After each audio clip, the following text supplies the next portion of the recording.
gentlemen, the show is about to start in 10, 9, 8, 7, 6, 5, 4, 3, 2, 1.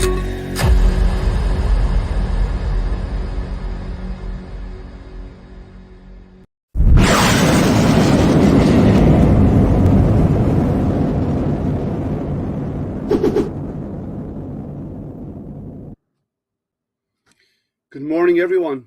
Good afternoon, depending on where you are in the world. How's everyone doing today? Please let me know if the video is good, if the sound is good. Yes, my voice does sound off. I was at Murph all day yesterday, and it's so noisy. You're trying to speak over the noise when you're trying to talk to people, and yes, the voice has gone a little bit. So please let me know if everything sounds okay, other than my crackly voice.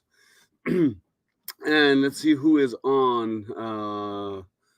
Let's 1 second. Let me have a quick look here, see who's already on. So, Nadav. Hey, Nadav. Good morning or good afternoon, where you are. Just Logos. How are you? HC. How are you? I'm too sleepy to tell. Valid point. Valid point. So, for those of you who don't know, Murph is going on this weekend. It started Friday. I was there all day yesterday. I drove down yesterday. 3.5 hour drive down. Hung out with a lot of guys that we meet and chat with online on a regular basis, like Dan and 3D Medic Vince and a whole pile, like Big Jano and all those guys were all there. So I met with all these guys, met up with some of the vendors, talked with a couple of vendors that were there. Some interesting stuff. Hey, good morning, Matt. Or good afternoon, Matt. How are you? So a lot of interesting stuff there. It was busy in the morning, like. People were told it starts at 10, even though it opens at 8. So I was there when it opened up at 8 o'clock in the morning, and it was busy, and it was quiet at first. And at around 10, it started getting busy, and it ramped up, and then around 3 in the afternoon, it started waning down again for the afternoon because people were tired. It was hot, it was humid there, so people were slowly were easing off on what they were doing there, and it's running again this morning. If any of you are watching DB3D Dan. I spent some time hanging out on his channel, on his Twitch stream yesterday. We had a bit of fun, got a whole group of guys together that were other streamers and so on. We all hung out, said hi. We met with Joel Telling, Stefan, Joel from 3D Printing Nerd, Stefan from CNC Kitchen was there, Chuck Hallebuck from Filament Friday was there, or Chep. Who else was there? A whole pile of other streamers. Tripod was there. Sam Prentice was there. Most of the names that you've regularly come across were actually there. It was good fun. I was looking at this printer, but that's at 4 a.m. and IDEX can't decide. Well, it depends on what you want to do. Whether you want to do it, because the belt printers for either repeatable prints or very long prints, and the IDEX if you want to leverage multiple colors or multiple materials in a print, or to do duplication or mirror mode of an item. So you design for the left, and if the right hand side is an exact duplicate copy, you print the left, you set it in duplication mode, and it'll actually do the duplicate copy of it mirrored, which is what you need for the right hand side. So depends on what your needs are. So it was fun at Murph. Got a lot of stuff. See my Maker Deck badge. I'm toting my Maker Deck badge. We met with Sitlard Brit. She was there. Fantastic. She actually gave me the Maker Deck content that I have. But it was all in all, it was fun. Got to meet a lot of nice people. Got to meet, put faces to names of people that I met that we see online all the time. So that made it a lot more fun and made it more interactive. And if you haven't been to a maker event like this, like Murph, I recommend you should try at some point. It is a fantastic event. It is fun. You get to meet the people that you talk with all the time online, and it really brings the community closer and closer together. And you get to see all the cool stuff from some of the vendors also. Hey, Richard, how are you? So, I just want to give you a recap. I have maker coins, and I have other really cool maker coins like this one. This one is from Silver Sunbeam. If you've probably seen him on Maker Deck, this is his maker coin. It's a really nice design. Got Brian Vines. Met with Brian Vines there as well. Those of you, most of you know Brian, for his review. So met up with Brian. Made up with Justin, Breaker 3D, a whole pile of other guys there. Let me see. This is 3D Medic Vince's Maker Coin. Cool idea. So, it was good. It was fun. And Zolan, if you're out there, the Maker Coin you asked me for, I got one, and I will send it on to you. But let's get back to what we're here for today. So, I reached out. I was talking with SainSmart, and we were talking about the ToysForTots and so on. And I'm going to be starting next month. Actually, I'm going to start them a little early because I spoke with IC3D yesterday, and they kind of gave me saying we can probably get away with starting off with the toys we already started with last year, and they'll take them and they'll use them anyway. So we should be good to go on that. So I'm going to start printing on those pretty soon. But SainSmart were interested to help out, and they said, look, we don't have any new ones available, but if a refurb machine comes in, we will send it on to you. And refurb machine arrived. And even though I'm not going to be using the extension roller kit for it, I got the machine and its roller kit, which I won't be using initially, but I did get a roller kit. So now, someone said, is this called it a CR20? No, you mean the CR30 clone? Well, all belt printers all come out of the White Knight. The White Knight was actually around before most of the others. So I would say the White Knight is probably one of the first belt printers that were out there. Most of you may not know the White Knight, but it was one of the first machines out there. Sorry, I need to. My throat is not great. Oh, I'm a bit crackly and hoarse a little bit today. I wonder if a direct drive could be added. Yeah, you could probably add it. I'll get it out here and we'll have a look at it on the table in a moment. Filament roll coming to you. Oh, another one. Thank you, Matt. It'll go to my collection of what's been used for ToysForTots. And once I get this machine printing well, I get a fine-tuned profile. I'll probably start printing this week. And I'm going to live stream the ToysForTots prints as I start. And as more people start getting into doing the ToysForTots, we'll probably get more streamers out there trying to share what the prints are going on for it. So let me unbox it. I have it on a table over here. It's too big. If I put it here, you'd see nothing but the big box. So I'm not going to do that to you. Let me open the box. We'll get it out of there. And hey, Twansy, how are you? Let's see the box. Oh, I'm not lifting that box. Well, all right, the box is it is a refurb. Let me lift the box. Okay, you're making me lift the box. Come on, really? On a Sunday morning when I'm tired? Come on, guys. All right, this is. It's not super heavy, but it's big. Now, the reason why it's so big and bulky. Okay, that's enough. The real size so big and bulky. A lot of other belt printers that you get arrive and you have to build them. This is pre-assembled in the box. You don't have to build this one. It arrives pre-built, which is why the box is so bulky.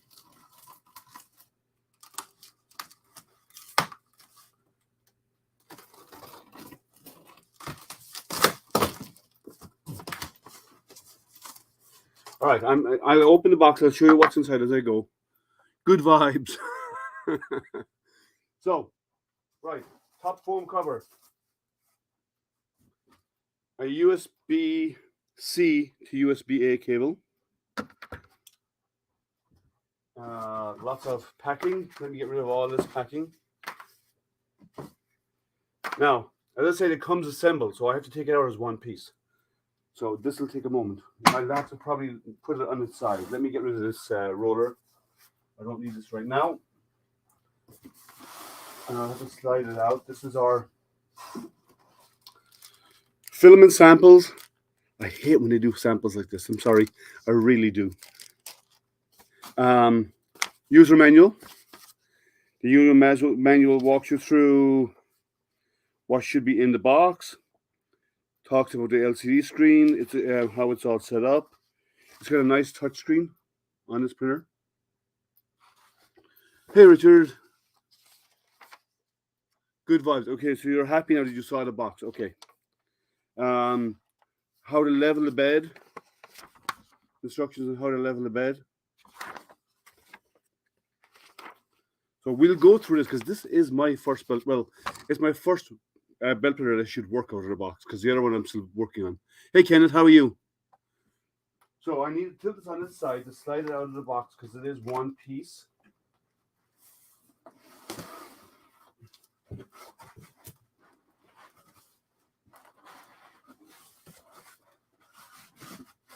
nowhere to grip it, so I'll do this. Drag it out of there and hope it doesn't end up on the floor. hope my table doesn't collapse. It's not that heavy of a machine, but it's just bulky. So we have a toolbox, I believe, here at the side. There's a toolbox in the side which covers power supply. I believe this is your spool holder. Additional needle for cleaning and additional pneumatic couplers. They give you a feeler gauge to adjust your Z height. Oh yeah, yesterday was fun. You get your compulsory snips. You get a scraper. You get a micro SD card and a card reader. Okay. I'll put those over to the side, out of the way. I'll stick here. I'll need this in a while.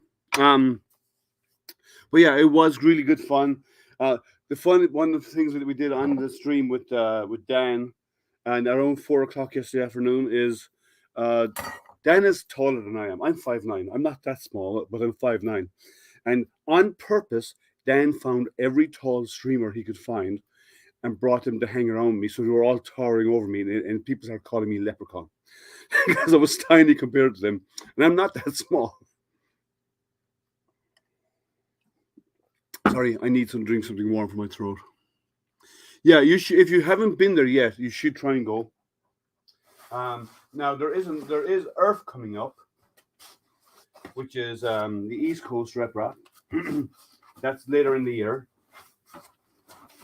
I don't know if I'm going to attend that because that's a 9-hour drive for me, and it's kind of late in the year when it happens.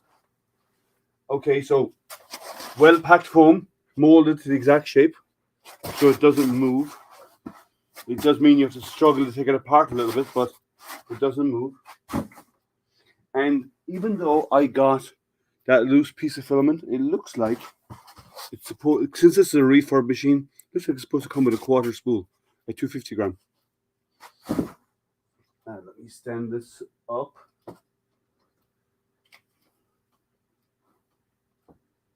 And peel off the other side of the supports.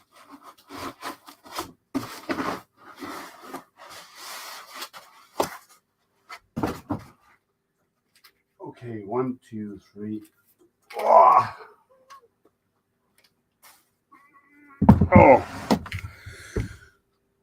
That was easy. So this is what it looks like. Let me do here. So there's foam pieces up here that I have to take off. Just let me rip these off there for now. Foam everywhere. Earth is two for me. Yeah. Next year, take a stool or a step ladder. It is, well, if you look at the specs of the CR30, now I'm not going to do a comparison because I do not own the CR30, but if you look at the specs of the CR30, according to the specs, this has a larger build volume. It doesn't look like it because if you put them side by side, and I've seen pictures of them side by side. Yes, that was my voice crackling. The CR30 looks like a bigger machine, but this is a more compact version of a compact machine, it looks like. So let's have a look at the belt printer. So it has been used. So the belt has, you see marks on the belt, so it has been used. As I said, it is a refurb machine. The belt is really tight. It's held down nice and well. We'll do the peel this off. It's a bit dusty, but it is a refurb, so that's okay. It is. Let's have a look at the back of it.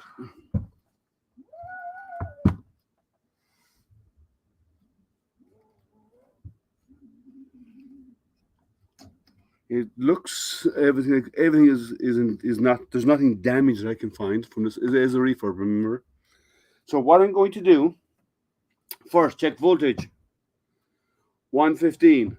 Voltage is actually on the front of the printer. Let me spin it around, you can see. It's a very sturdy machine. So your voltage is actually in opening. Let me come back further. In here. Let's see where else we have. It is a bit dusty, but that's fine. Its power is on this side. So let me get it set up and powered up, and let's see if it powers on first of all. So the nice thing about this is there's nothing to do. You don't have to build it. You don't have anything like that. You basically plug it in, level the bed, and you're done. With the CR30, you have to build. It doesn't come assembled. You have to assemble it. Sorry, my throat is bad today. Okay, so this is your, let me spin this around so you can see the side. This is your spool holder. Now, in all fairness, I won't be using this. I have roller bearing spool holder that I made because I want to be, my goal would be to put a 10 kilo spool on this once I get it printing reliable and hit go and let it run until the spool is gone. So your spool holder is very simple. My keyboard is in the way, sorry. So you can see there's a little bracket in the back here. The spool holder basically slides in and hangs on there. And we'll use that today, but as I said, long term, I do have they've done a few things that are different. One of the things that they've done that's different is they've put it. They have a nice touchscreen for it. I don't think the CR30. As I said, I don't have a CR30, but I don't think it has a touchscreen. It has the test codes for bed leveling and so on is built into the firmware. You can just run it straight from the menu, and it'll run it. It doesn't actually run it off the SD card. It's actually part of the firmware, and so it will do the line pattern, so you can actually trim your bed. So it is a lot more compact than the CR30 in physical size, and as I said, I think it has a slightly larger build volume. But and I like the belt in this compared to the belt that I did for the Tic Tac. That belt is way too heavy and too thick. This is actually nicer.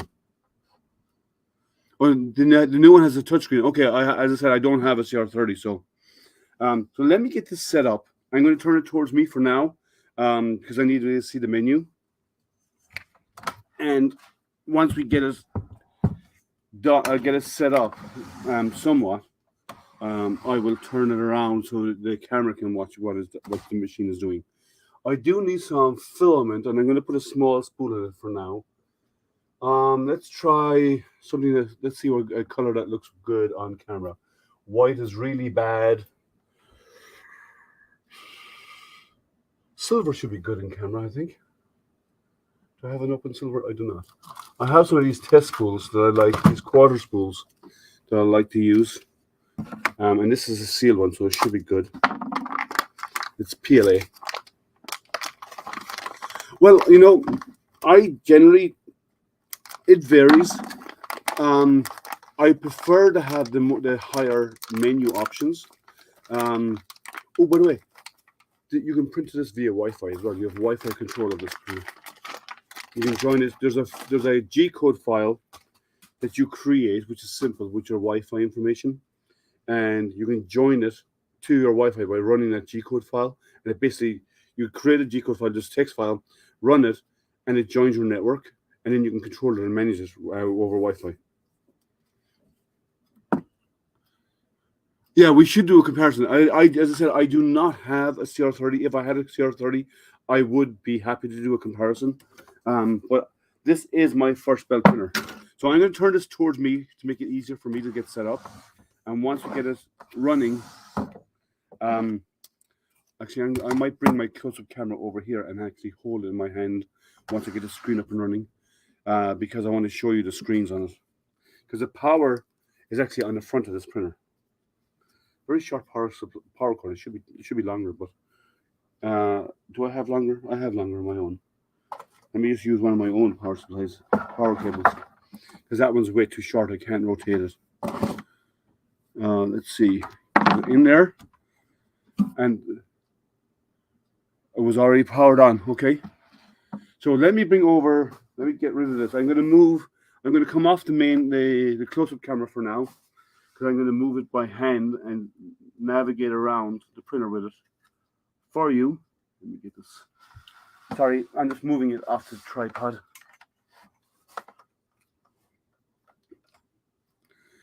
So we'll go to the close-up camera. It's not focused. Just give me a second. I can fix that. Please, nobody gets motion sickness while I'm doing this. I need a second to set up the camera so it will autofocus. I have it set to manual focus because I do reconfigure this focus to be autofocus. There we go. Sorry, I normally have it in a fixed focus when I'm using it. So the menu is pretty simple, and it's nice. Hey, Film Informant, how are you? And nice meeting you at Murph too. Yeah, it was great to meet to put a name to our face and names. So we have the print option, we have the prepare, move, and about. So hit the about, and it's the SainSmart Infi-20. Okay. And let's see, to prepare, let's see what's in here. We have the preheat, layer test, and change filament. So I need to, first of all, get it preheated. But before I want to do that, I want to do a move, and I want to move my axis. So we have X, Y, Z. So if I move the Y axis 10 millimeters up,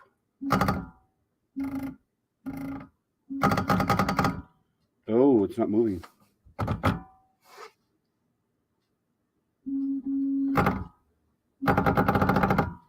Huh. Maybe this is why it's a return machine. I think it's a bit loose belt.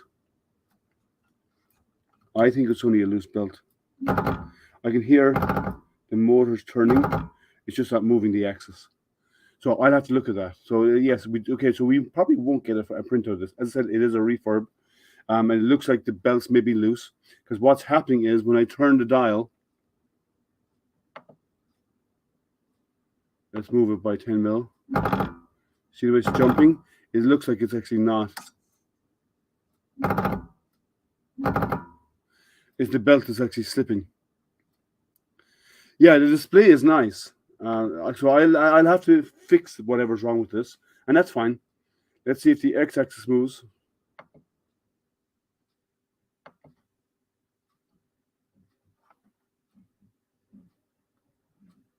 X-axis is moving. That's good. Let's see if the Z-axis moves. Move 10 mils.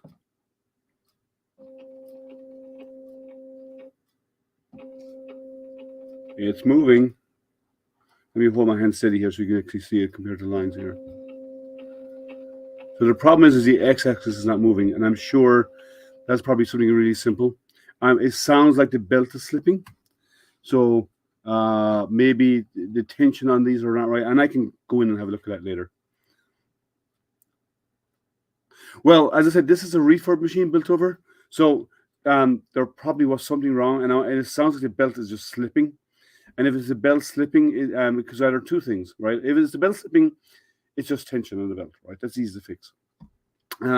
If the belt is not slipping, then it could be the current going to the stepper motors needs to be upped, and that's easy enough to fix as well. Let's go and tweak that on the main board.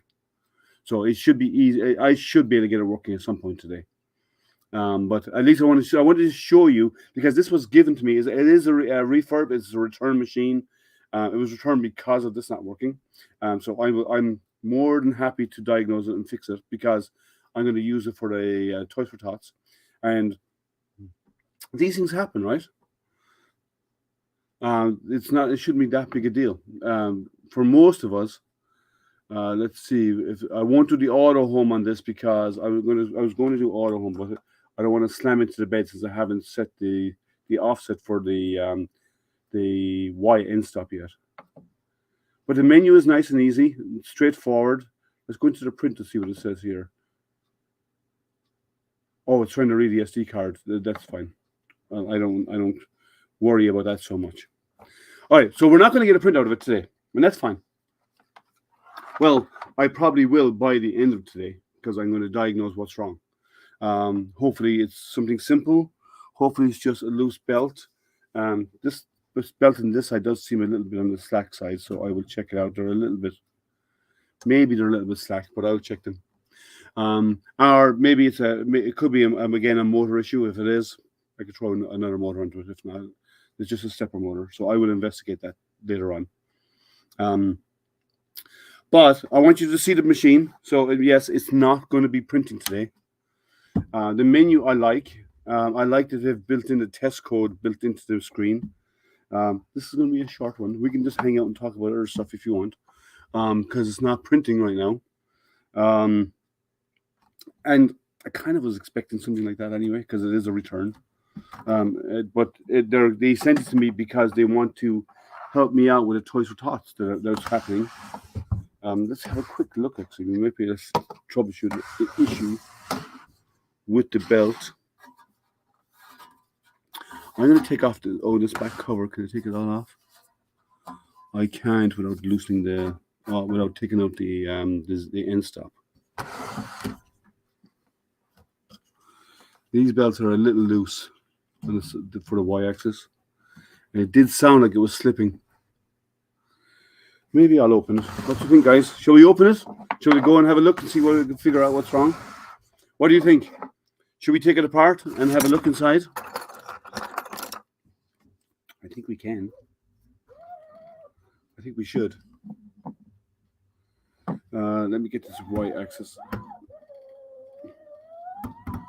Yeah, even moving it by hand, I can hear the teeth on the belt slipping. I think this belt is loose. 1 second, I need a bit of masking tape. Let's have a look inside. Hey Larry, how are you? Open it. Okay, let's do it then. I want to get some masking tape. Excuse the noise. Because this drifts down, which is normal because the weight. So I'm just going to do that to hold it in place. Bit of tape. And Allen key set. I'm guessing it's a 3mm, it looks like. No, 2.5. So let's have a look. I'm really guessing it's just a loose belt.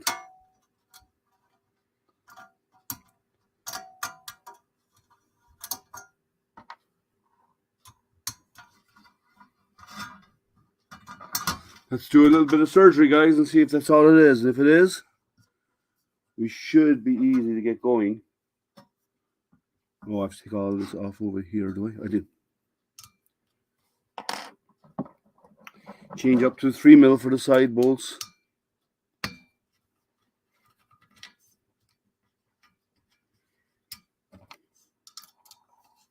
It's a very well built machine by the looks of it. It's very strong, very sturdy. Nothing's moving. Hey, Sergio. Sergio, it was fantastic meeting you yesterday, by the way, guy. It was nice to meet up with you. So, yeah, Sergio was there. He did the long drive to get there. Okay, you have to take off that in stop and get in here. This is not working. It's a return that they sent to me for ToysForTots. And maybe we can diagnose what's wrong with it live. That end stop I need to unplug, so give me a second, guys. The end stop is back here. And I'll need to unplug the end stop to get in and see what's going on.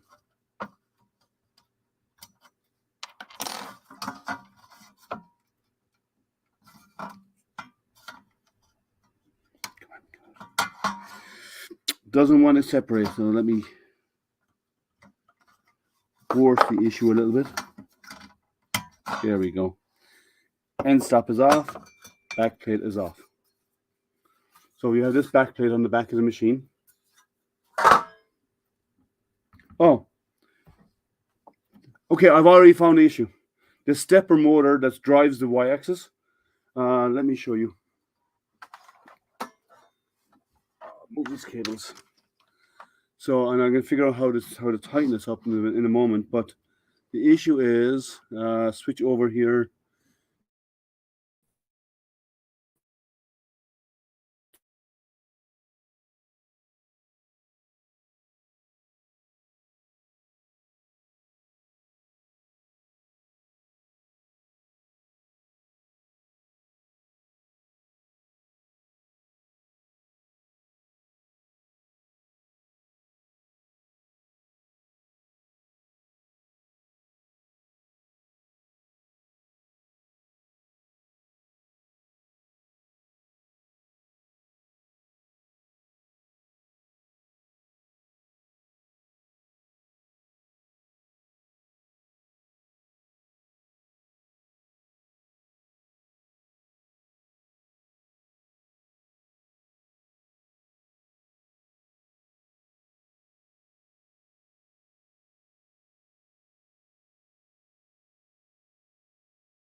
Okay, my computer hung, so give me a moment. I just got to back up again.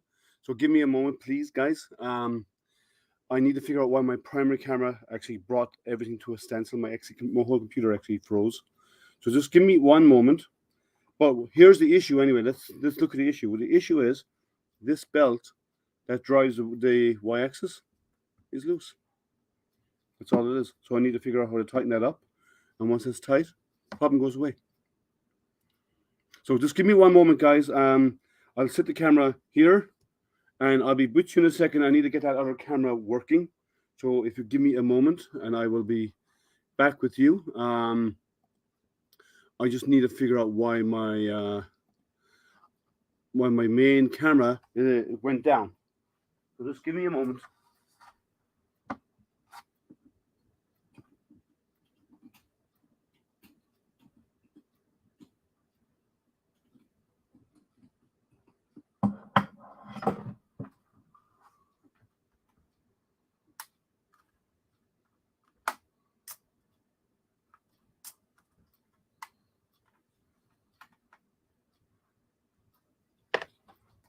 Almost there.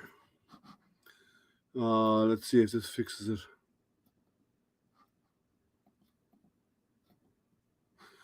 Okay, it looks like I got the main camera back up and running. Yes. Sorry, guys, about that, guys. It just had a moment. Let's see, get back into my Twitch channel, so we get ready there. Channel creator. Okay, I'm sorry about that, guys. So we're up and running again. So as I was saying, this belt is loose. It's not gripping. There needs to be tension on this belt.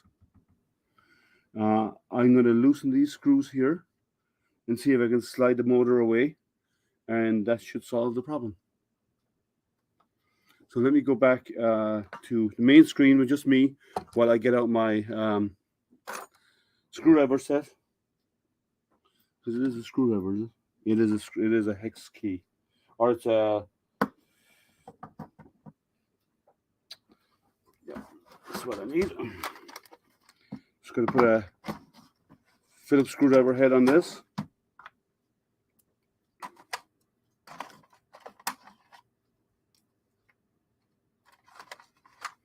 And hopefully we can tighten up that belt.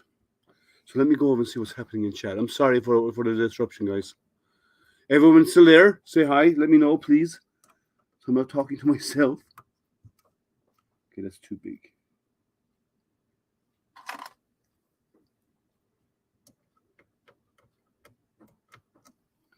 Actually, there's a little bit of room for tensioning.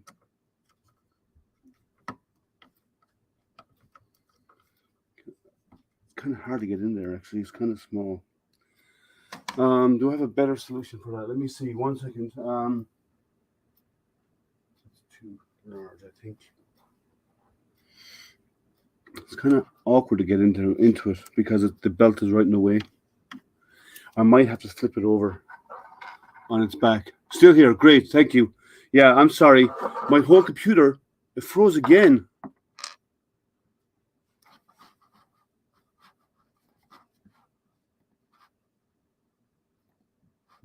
Looks like OBS is having problems.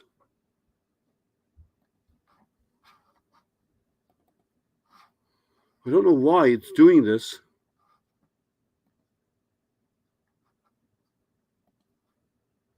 One second, guys. OBS seems to be having an issue.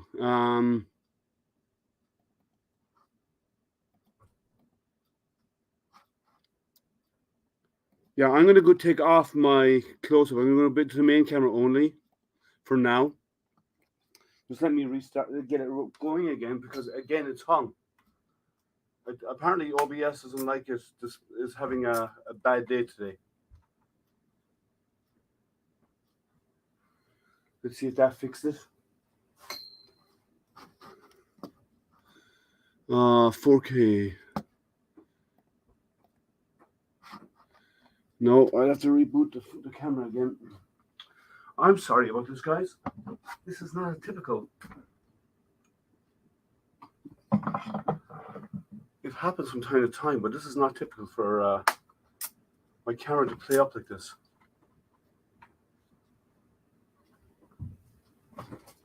Let's see if we can get it going now.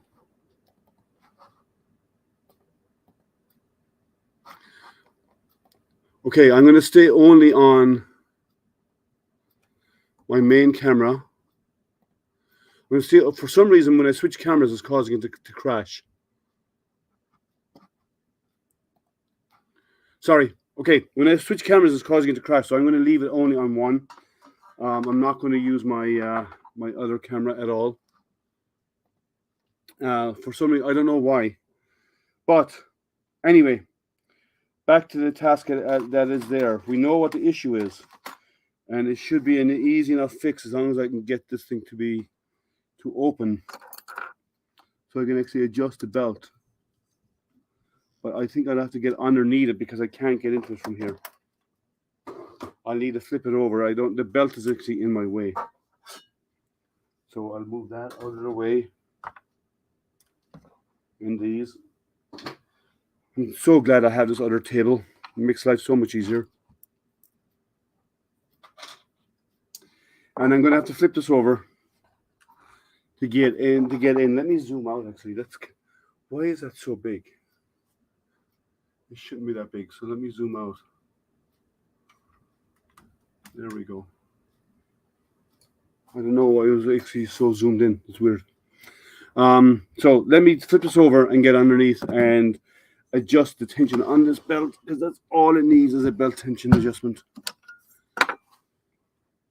I need to hang this off the edge of the table, because if I don't, I'll damage the stepper motor for the axis over there. So let's see if we can get up in here. Wrong screwdriver for that. This one should be a better fit.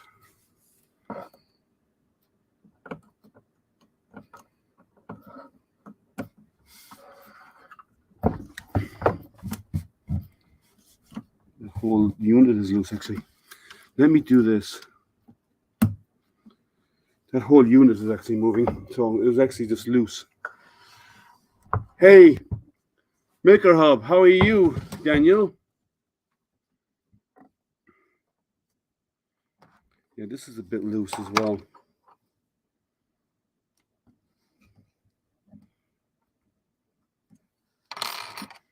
Better fit.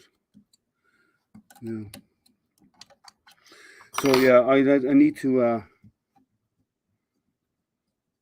tighten this up, but I think the bolt has gone bad, so I may have to replace that bolt. So I found two things wrong. One, the belt is a bit loose, and I can fix that. But for some reason, I think the heads on the screws are a bit worn, so I may have to take them out. I may have to strip it down and get into it. And the bracket that holds the y-axis is not 100% tight, but again, the heads seem to be worn, so I'll have to replace those. I do have replacement bolts though. Let me see how's the easiest way to do this. So how's life, Daniel? I know you're busy. I thought you were going to be doing an unboxing of that chocolate printer. 40 minutes away. Are you going to be at Murph again today, Sergio? I need to figure out what to do with this. 1 second. I need a way of propping this up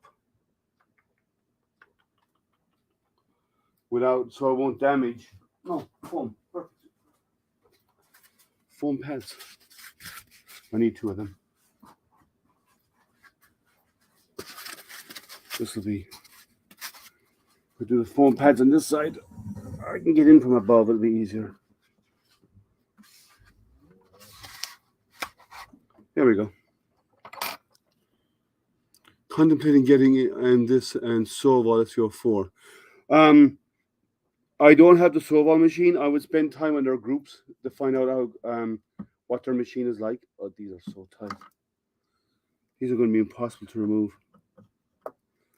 Maybe a flathead that would fit in there would be better. That won't fit. That won't fit. Okay. These bolts are going to be troublesome. They do not want to come out. And the bracket it's on is actually shifting as well. So I'm going to see what I can do.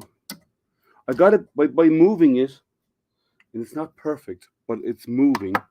I got a bit of tension on that belt, so if I can get that belt to move, I will need to add the end stop again, but I can probably get it to move if I can set up the end stop temporarily.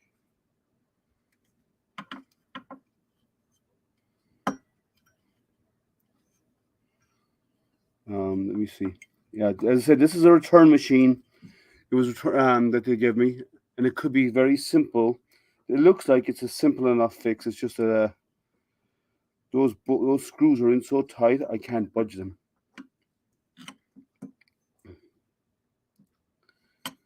So I'm going to mount this back on here, and maybe I can get this to work as is.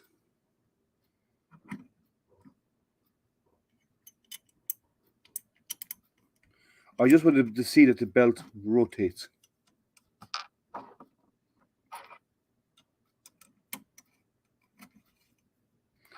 Or not the belt, sorry, the y-axis moves. Wrong.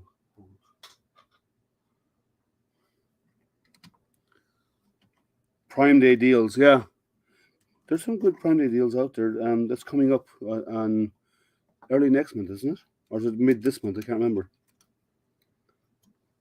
I'm not one of these big shop when it's shop these Prime Day deals. Now and again they have stuff that I want, but in general, it's not really a big thing for me. I'm not a religious Amazon purchaser, so I'm going to take this off. Let's see if we can get this y-axis. As I said, the belt is loosely, somewhat tensioned. I moved it by hand, so that proves it is loose. So let's turn on the axis and let's see what happens. Printer's on. Move. Y-axis. 10 millimeters. Ready?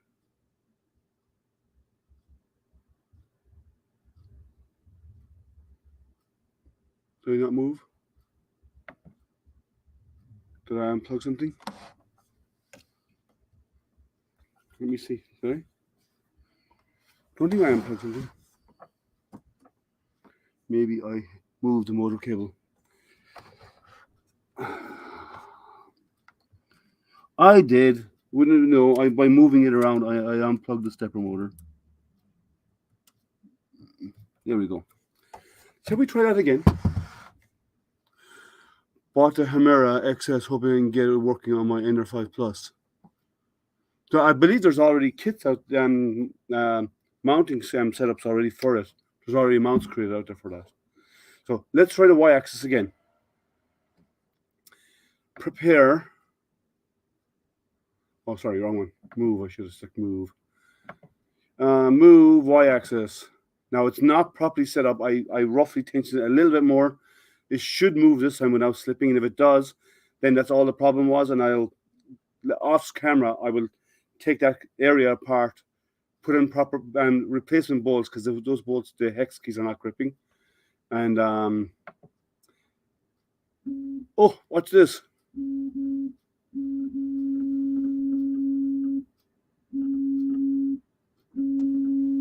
That was the problem. That's all it was. It was returned because that belt is loose.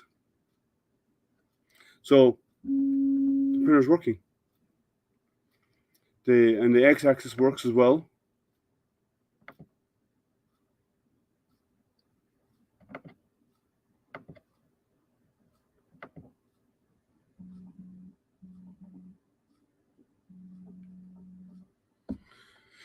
And we know the z-axis works because I showed it working a while ago. So I just need to fix that bracket. Yeah, you can hear my voice is crackly. So for a return machine, I have to tighten the belt. That's why it was returned. Other than that, and the belt is actually the belt that's actually in here. I'll tilt it up so you can see. The belt is in there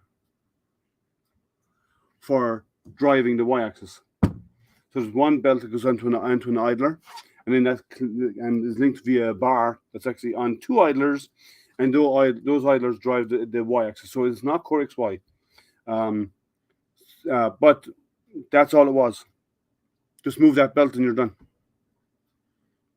Simple. So I will tweak that. I will actually take the bracket off, change the bolts out of it. I'll probably have to cut them to remove them and to put in better brackets, better bolts on those, because that bracket itself is slipping, and I can't loosen or tighten it because the head of the hex keys are worn. And that happens to them sometimes in the factory because they drive it with a power driver. And as they're driving it, if they hold it too long and it jumps, it actually tears up the hex key, the hex head. So we have a functioning printer.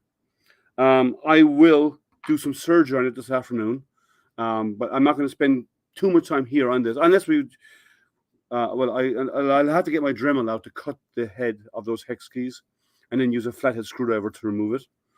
Actually, maybe I wonder if it'll come out with a rubber band. Let's try. Sometimes with hex keys, if you don't grip very well, if you use a rubber band across the top of your hex wrench, you get a rubber band, and you basically put it over. These are not very wide bands, but if you put it over the top of your hex wrench, tight like so, you can actually get better grip. So just get it nice, put it tight. See if I can get this in here.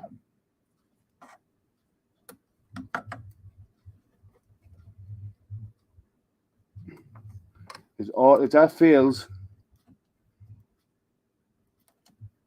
it's working. Okay, so now I need to tape this up again. Where did I put the tape? Behind me. So easy fix. So if you're getting a return machine, you can get good return machines. You get bad return machines. Some people return them because they just don't know how to use a printer. Yes, there's lots of people out there that do that.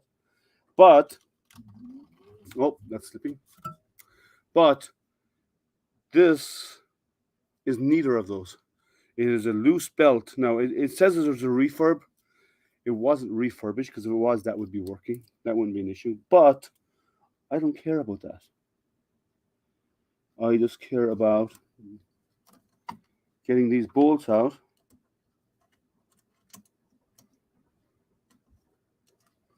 I need to check their length. They look like an M4. I may have some M4s here.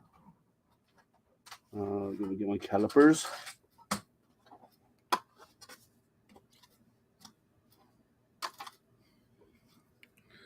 See what length they are. M4. I think they're M4s. Damn, I dropped it.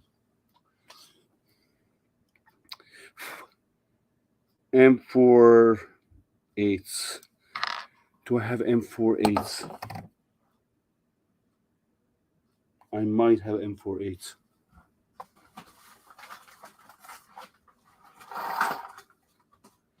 My box of bolts and screws that are always laying around that I use for all the projects. These are all M3s, I believe.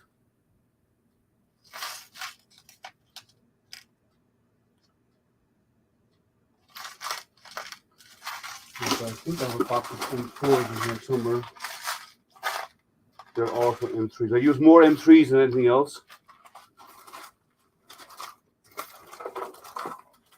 I'm sure I have an M4 8mm. If not, it's easy to fix. Let me go through my bag of goodies. Hey, Royal, how are you? Thank you for the subscription, Vincent. Resubscribing again. Thank you, sir. These are M5s. They're too big. When you know, the one thing I'm looking for is an M4. Is the one size I don't have. I have M5s. I have everything, but the one size I need. Okay, I need to buy M4 8s, but I can get it out. I can get tension back on this.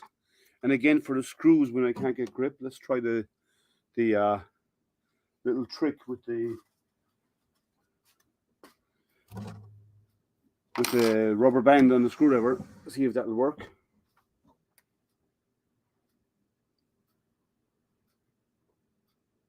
We have a loose belt, Vincent. That's why we're doing a little bit of surgery on this machine. But it is a return machine, and it was a return because the axis was not moving, the y-axis. And the y-axis wasn't moving because there's a loose belt.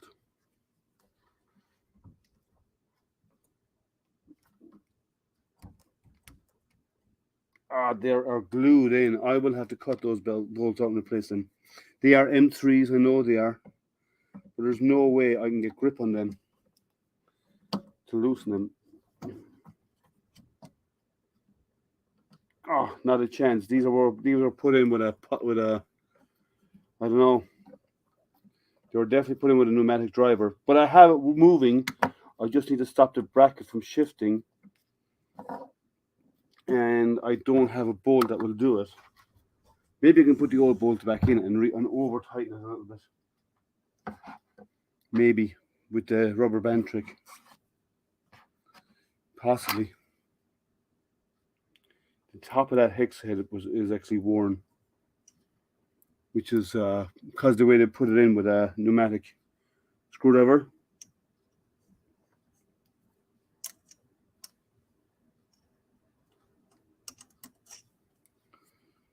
Maybe.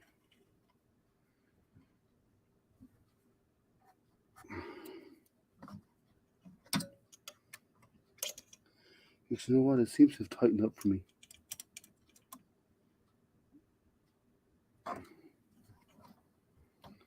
I think that's tense enough to do. I think that's tense enough to do a test print. Let me reassemble, and let's see if we can get a test print out of it as is. Hey Jerry, good morning. We missed you at Murph. We were really, and the guys were making fun of me because of my height, because almost everybody else there, and I'm 5'9", and all the guys. If you were on Dan's stream, Dan found the tallest guys around, and got them all to stand around me when we were hanging out together as a group, and to make me look small, which is kind of funny. But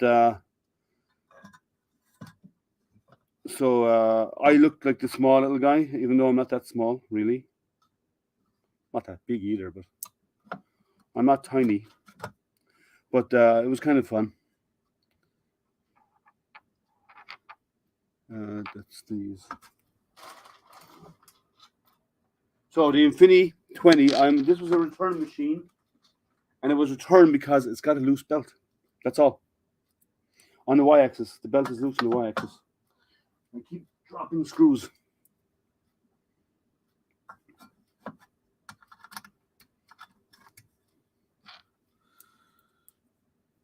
I'm hobbit size. Well, I'm not that short. I'm not that tall either, but I would say I'm probably about average. But apparently, everybody that turned up to Murphy's, well, and there was a lot of people a lot shorter than I am, but apparently Dan made it his business to find every person that was taller than me and brought them all standing around behind me. So I looked at the tiny little short guy, stumpy guy in the middle, which is kind of funny, but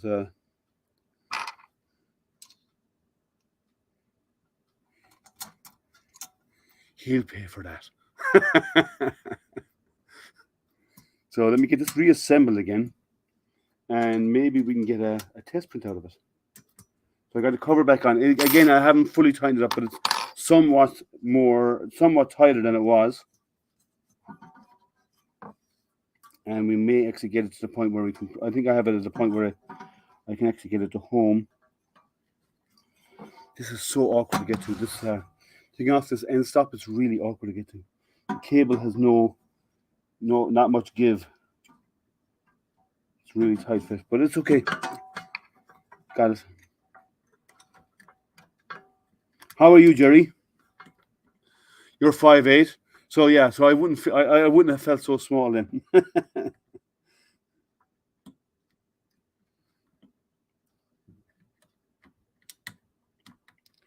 And I met Dan's wife. She was there, and Chris was there from Chris's basement, and there was a really good turnout. We had Stefan from CNC Kitchen was there, Joel Telling, Sam Prentice, 3D Medic Vince, Tripod was there, John. Who else? So many. I can't remember all of them. I can't remember everybody, but there was a good turnout. It was kind of busy at first, but kind of quieting down in the afternoon on Saturday. And I was only there yesterday, so I'm not going to be They are there today, but today is a big wind down day. Got to meet some vendors, spend some time with the guys at IC3D and over with Lulzbot and a couple of the other vendors, which is good. So I need to turn this towards me so I can see what's going on, and then if we get it leveled correctly and printing, we'll get it going. So let me see what it says here first of all, because I need to ensure that hey Nadav, let's start. Well, I need to level the bed in this because there is a process involved in leveling, and I need I need to go through that, and I need to preheat. I can level without even heating. I know I can't actually because the leveling process on this extrudes filament in a pattern, and you tweak the bed level as it's printing. Calibrate your machine by leveling the running a first layer test. Adjust the height of your belt. Step 1, navigate to your home menu. Set preheat, long press, hold down. This will initialize belt leveling. Adjust the height of your belt as the nozzle moves.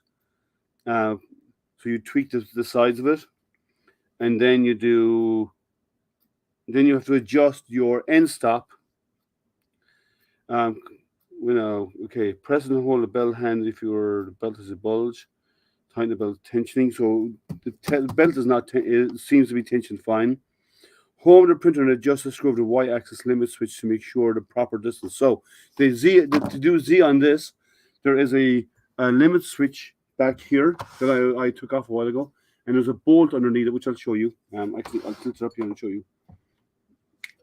On your limit switch, there's a bolt here, and that moves your limit switch up and down. And it's mounted on a spring, and that's how you set your distance from your build plate, from your belt.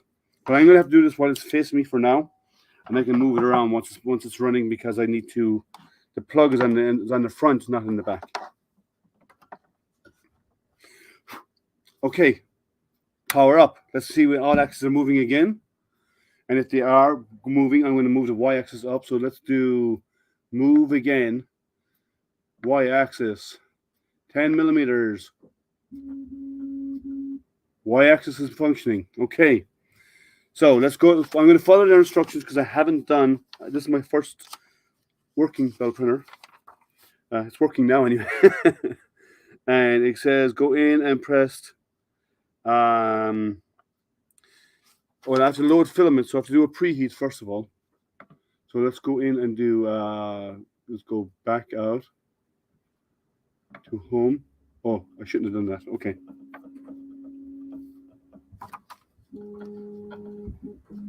Okay, it needs to be adjusted because it just touched the bed too much. Y-axis 10 mil.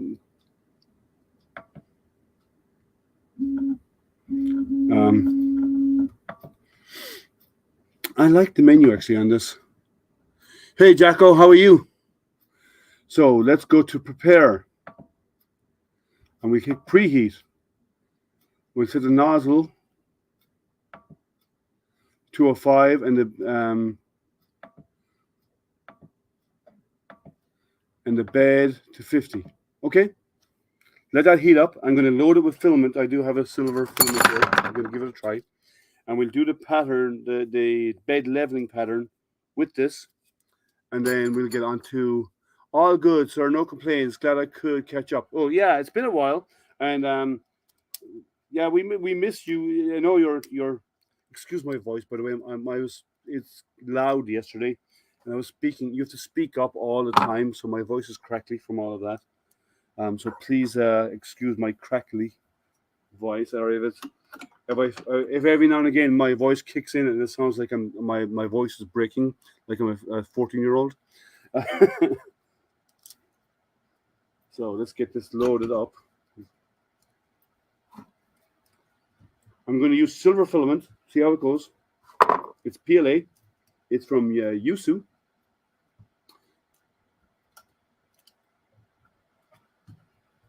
A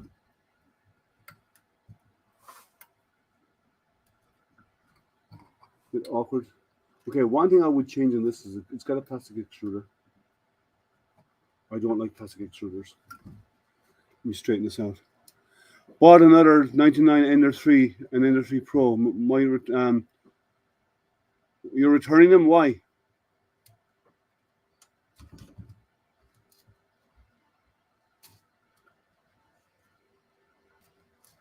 What's wrong with them?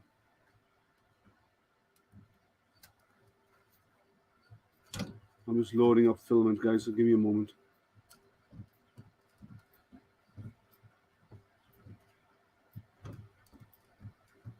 Yeah, this plastic extruder will have to be replaced.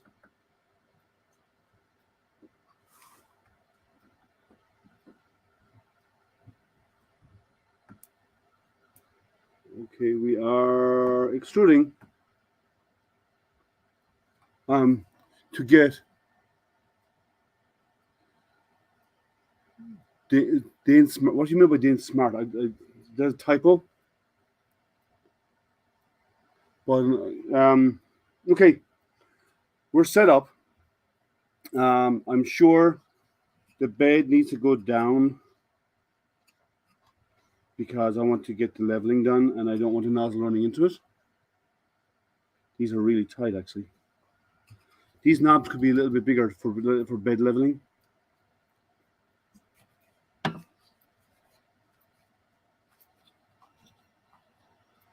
Just let me tighten these down.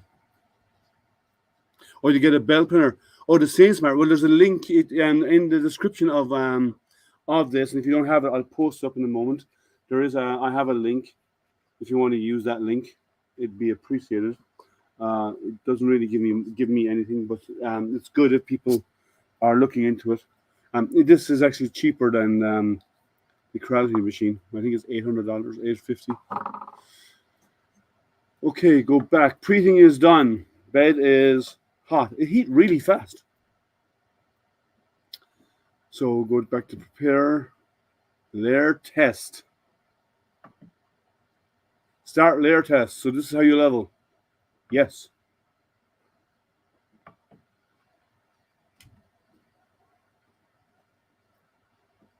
So it's going to heat the nozzle to 210. I had it set at 205. It's heating it up to 210. Do that without burning my fingers. See, it's not a Tim stream. I don't burn my fingers on that nozzle. Let's see. Nozzle comes down. It does hit, so I think it's too close.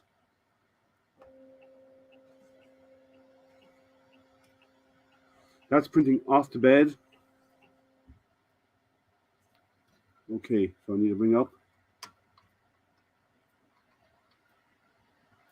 That's sticking. Not very well, actually. I need to come up a little bit.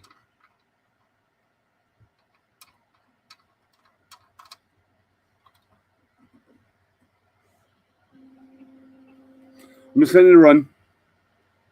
I'll move the camera down so you can see what's going on. Because when I switch over to my second camera, it seems to go bad. So I'm going to move this camera. So you don't have to see me at all. Excuse the mess on my table, but it's... you don't need to see my face. You can watch the camera. For some reason, when I switch cameras, my computer freezes. That's sticking as is. That's good. I don't think I need to tweak it. The bed tension seems to be okay. Could be a bit tighter, maybe.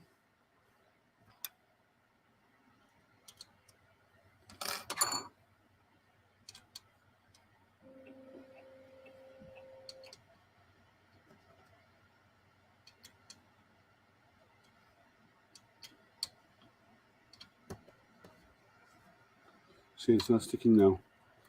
And when I loosen this, it's not coming up. Why is it not moving up?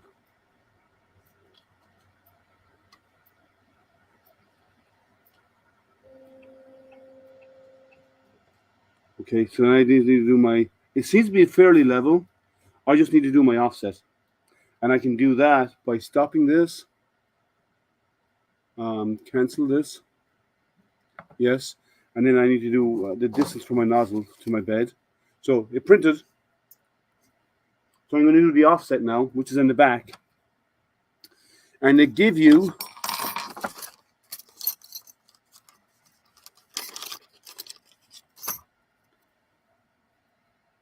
to get the offset right. So let me go over the process for that. I want to make sure I have it right. So make sure the nozzle is at the correct height above the platform. Loosen the 4 screws at the end stop. Then turn. So I have to home the printer first. So I'll go move over here and home. And let's see how far away I am. This seems to be tight, actually. I'm going to move the x-axis 1 second because it's actually off the side of the bed.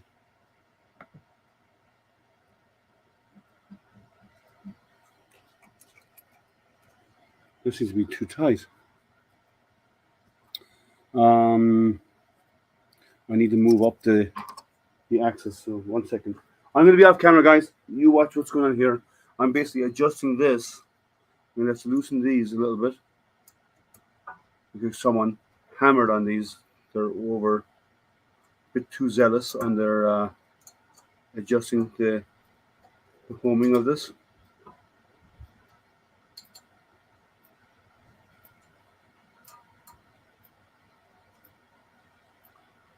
So let me see, I have to adjust this up by backing it off a little bit.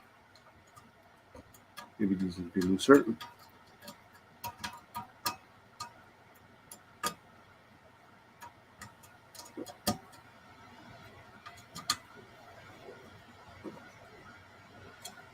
I have to home it again.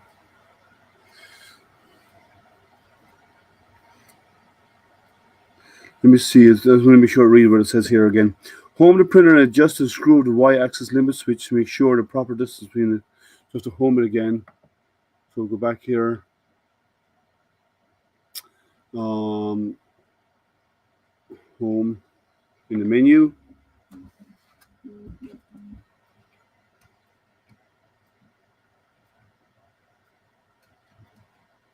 That seems good, actually. I got lucky.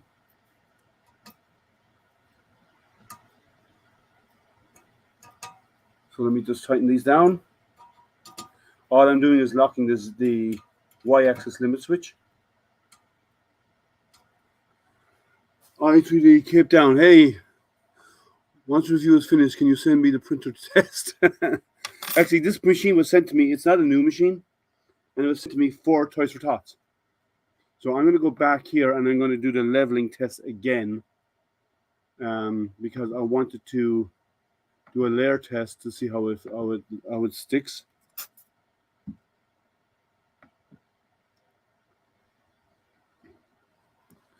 A good test is to load some toys into it and run it. And it will happen. It will happen. I'm going to leave the camera here so you can see what happens here. When I switch cameras, for some reason, it freezes up my whole computer. My whole computer locks up, which is weird. Hasn't done that before. Once it heats, this is heating up really fast.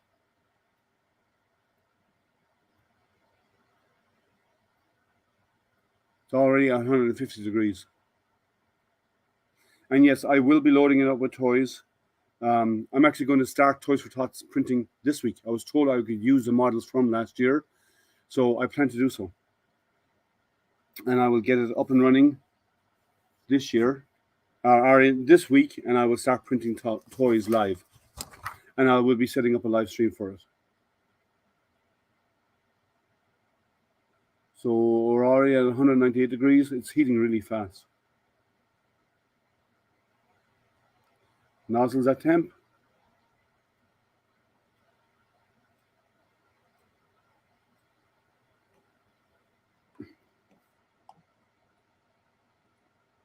I think it needs a PID tune.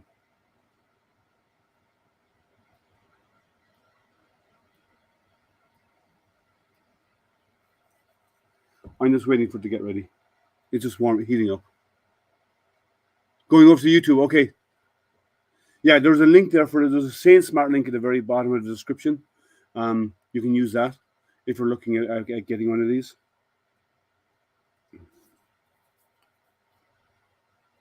The more people that use my links to vendors, it shows that people actually who follow my channel use the links, and it shows that it shows the vendor that the manufacturer that maybe we should send this guy more stuff.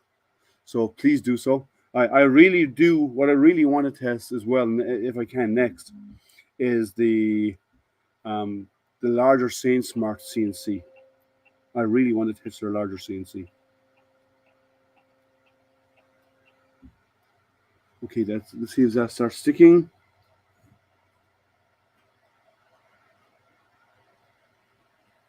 It's loose.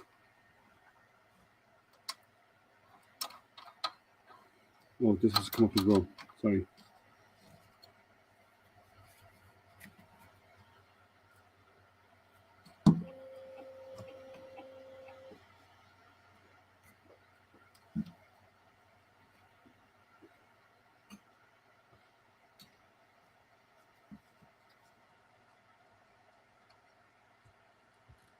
It's not sticking so well to the bed.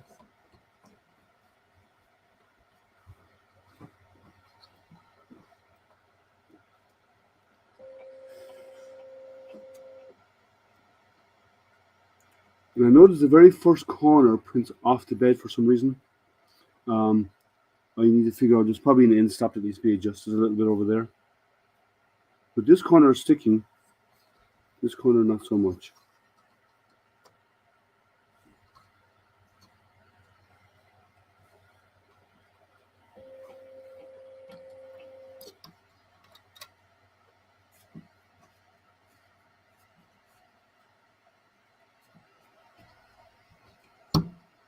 Ah, there it was. That's the problem.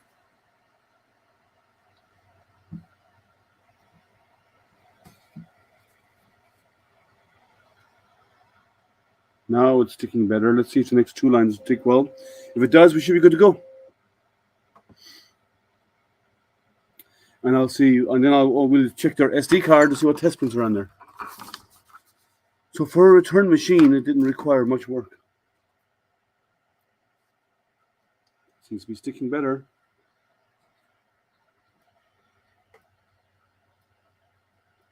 We got stiction, guys. So let's get their SD card. That's sticking very well. Maybe we can get a print out of this yet.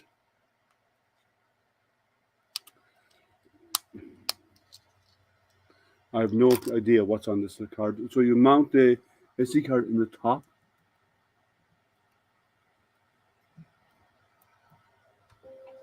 Yeah, we're good. Cancel this. Yes, it's printing fine. I'm going to move the y-axis up a fraction.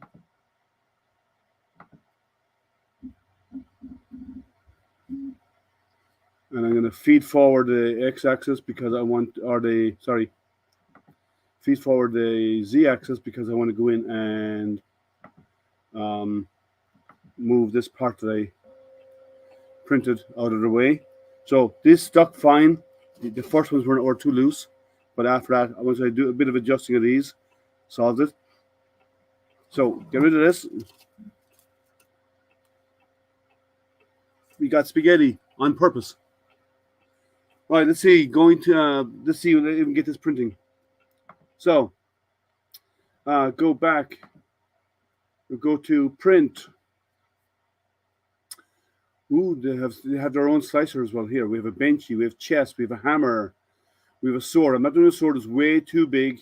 I'll do a cube because it's small, and we'll see how that prints. Cube.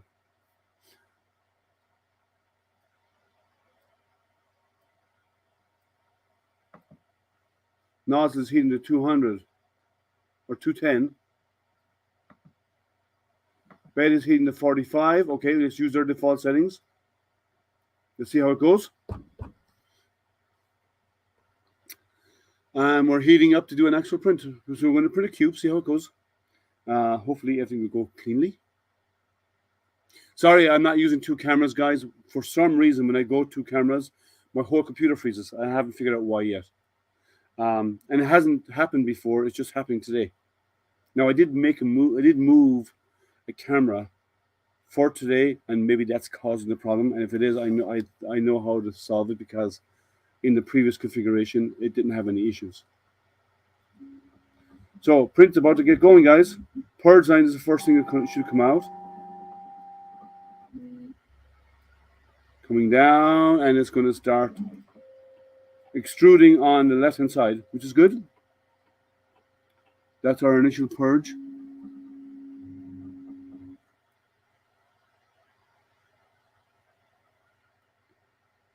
It's printing. Yes. And as expected, belt printers are slow. Here's the reason why. The very first, every layer on a belt printer, unless you're printing off the bed, which means you're near the end of your part. As an example, I don't know, let me find a cube or something. As an example, this. Unless you're starting printing up here where there's nothing, it's in midair, every layer is your first layer because you're printing at 45 degrees. So they are inherently slower than a normal printer. But the thing is, if you can get them printing right, and this seems to be printing. Okay, this is starting to do the 45-degree movement now. So shall I try? Hey, Duff, how are you? I don't have it on right now. I'm trying to just do this. I can do it at some other time. Yes, I can show it to you. So now it's printing the cube at 45 degrees. Now, you must remember, a belt printer is not for everything.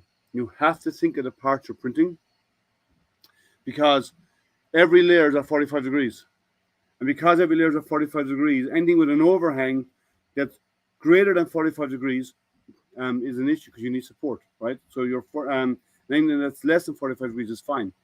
You need to consider the part. So your start position of every part needs to be considered. And because most belt printers, you need a lead in to get the filament flowing, you should always add a little bit of a block or whatever, just at the very start of your print. So let me see what's going on Twitch. So I'm actually just watching the StreamYard feed. So this is printing. I probably have to do some calibration. I'm going to try and get my other camera working. If this freezes up everything, I will be back. I will restart everything, okay? Liam, what is an affordable laser for engraving like wallets and wood? Congro Z1 is a good machine. I use the 5 watt and the 10 watt. I prefer the 10 watt because I can do it faster. But the Congro Z1 is a good machine. The 5 watt from the R-Tour is a higher end machine, so you pay more. So you said you wanted to do something on the budget, affordable. The Z1 is a good option. You might want to consider the FE20 also from Focus is good. It's a good laser, but I do have a preference for the Congro because I have a 10 watt laser head on this, and it prints really well. So I'm going to try something here. I hope it works. I'm going to move my camera right here, looking at the print area, and I'm hoping that when I switch over, it doesn't freeze everything on me. I'm actually going to try it in studio mode to see if anything freezes up on me. That might work. Let's see. Pray for me, guys. Let's hope it doesn't hang up on me when I do the switch. Okay, ready? And hey, it didn't freeze. Didn't freeze. Yes. Okay, let me check on the close-up camera. I'm going to set the focus mode, studio mode again. I'm going to fix the focus on it because I don't want to zoom in. I'm focusing in and out like it's doing right now. I'm going to change the focus on this because it is moving, and I want to take it off autofocus for now. So I'm going to manually adjust the focus, so it's going to be out of focus for a moment while I tweak it.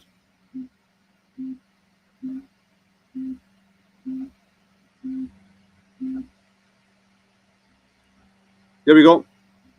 Apply. So we got it without crashing. Excellent. Excellent.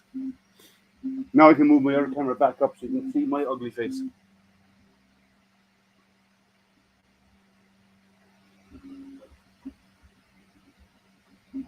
Yes, I know you don't want to see my face, but you got it right. So we are printing. We got both cameras working because they had been giving me problems earlier on, and it seems to be doing a good job. So anyone have any questions? So this was a return that they sent to me for ToysForTots, and all it was wrong was the belt that was underneath here, underneath the front, that drives the two y-axis, because it's not a Core XY, which some of the other machines are. The belt that drives that, there's a belt, there's a stepper motor, goes onto an idler with a belt, small belt, and then goes onto a bar, and that bar then links to two more idlers that drive the y-axis belts. The belt was loose.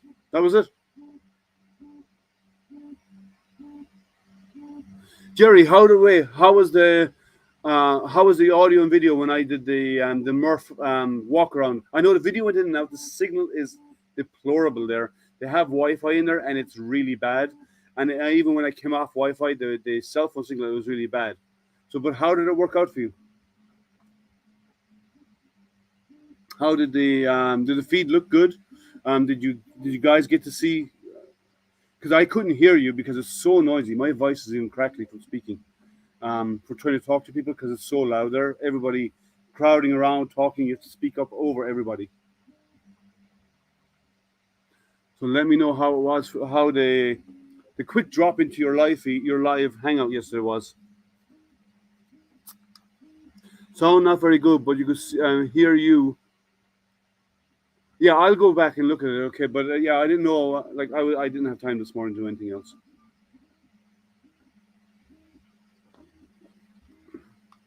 But at least I know the sound wasn't good. It was my cell phone. And it was very noisy in there. It's a big open area, huge open area, and everything echoes in there. So sound is going to be atrocious anyway. But I'm glad. I said I would drop in. I said I'd do a bit of a show around what's going on at Murph. I kept my promise. I was waiting for you to go live, waiting to get your introductions and so on started. I saw Ron was on, and I saw a couple of the other guys were on there, and I said, let's try and jump in there. And I had to jump in 2 or 3 times because the signal dropped out. But at least we got a tour, walk around. You got to see what the setup there. Well, not everybody knows you, right? But they still said hi. You got Sam Prentice to say hi. You got John wasn't. I don't think John was at his desk at the time. I can't remember. We got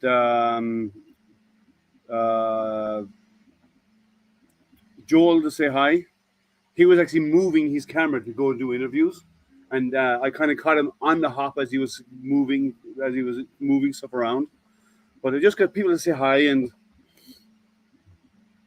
it's kind of a bit of fun. But at least people got to see what was going on there.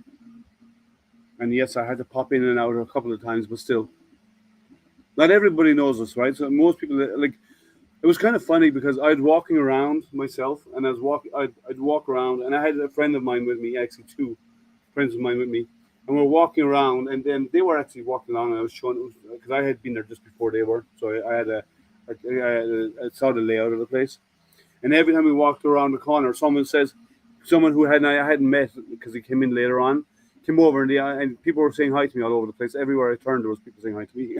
It's kind of funny, and then I was over at IC3D, and some of the guys over at IC3D know me pretty well. I didn't see you. You weren't there, were you? Excuse my crackly voice, by the way. Well, Dan was running off a laptop, and he was stationary in one position.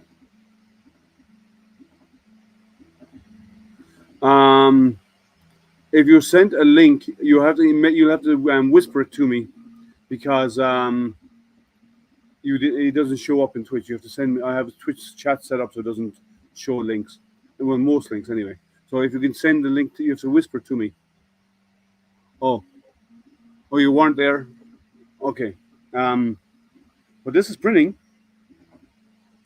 and it looks good. Let me move the camera around so you can see what it's doing. So here's a 45-degree print. Yes, I'm sorry if you're going to get motion sick from this, but it's...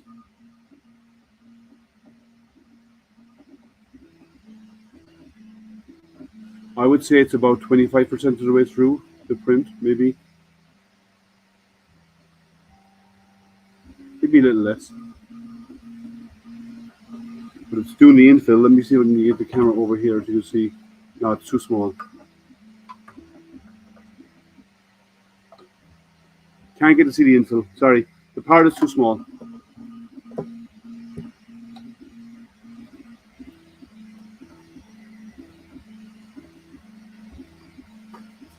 Hey, local maker, how are you? Oh. So even if you were there, you would avoid me. Okay, that's good. So for a machine that only had a loose belt, which I will tweak a bit more later on, I'm not happy with the way that it got it functioning, but I want to tweak it more so it sits better. But we have it working, and I will tighten up that belt better in a while when we're off stream. I'll get it functioning a little bit better, but it is working properly now. I got it leveled. I have it printing. And it was a return. It was returned to SainSmart because a belt was loose. People don't know what they're doing. Right? People buy hardware. They don't know what they have to do. Some stuff shifts in transportation, and they don't think of that. They just think, oh, it's not doing. Send it back in another one. So toys will have lots of no, it depends. What I might have to do is I'll probably put a small little square touching the toy and print it with a square touching it, because you want to get some filament flowing and sticking before you start printing the main part. So it depends on the toy that I'm printing. I'll have to look at the toys to see which one, but I'll only put a small little amount, so it'll actually extrude a little to get going. But again, I'll just snip those off or maybe put them with a tiny little gap, maybe a one layer gap, so it'll print it, it'll move on, and then it'll have filament flow. If it's a flat surface, it should print okay. Maybe I'll add a little line to the beginning of them, so it prints a line, then starts printing the part, and that can just be peeled off afterwards. It all depends, but not everything is designed for printing on a belt because you are doing everything at a 45 degree.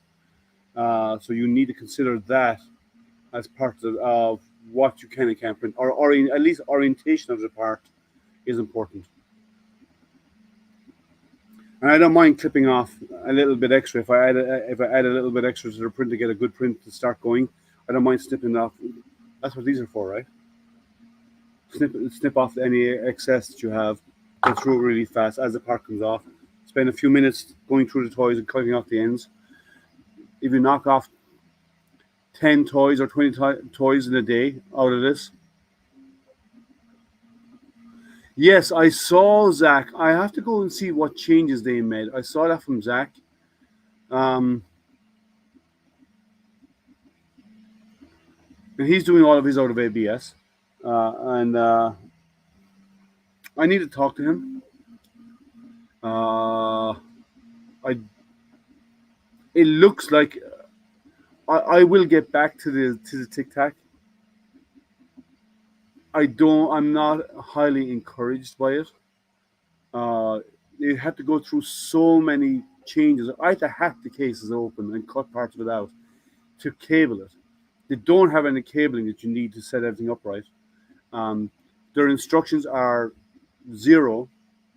They have no good guides on how to do anything on it. So I don't know. He might have better luck. He may not. Let me move the camera a little bit further forward because I don't want it rolling off the end before the cube is finished. Yeah, so I wanted to talk with Zach to see what he thinks so far. I haven't tried their firmware yet. I will. I don't know if it'll work or not, but I have to try their firmware. They have a version of firmware out there now, and if that gets it working, then great. I'll just use their firmware. I would like to have it as a second belt. Their belt is too thick. That's without a shadow of a doubt. Their belt thickness is like a conveyor belt thickness, and it should not be. This is thin. This is really thin nylon. Actually, let me measure this belt. And everybody I talk to about belts, they always says, yeah, shouldn't be that thick. So I did talk to a few people about the belts. Is there a good spot to measure this belt thickness here? Maybe not. You can try here.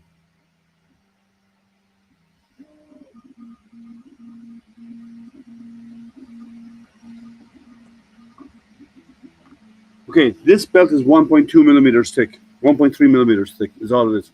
It's really thin. I might stretch to 1.5. The Tic Tac, let me check it. I have it over here.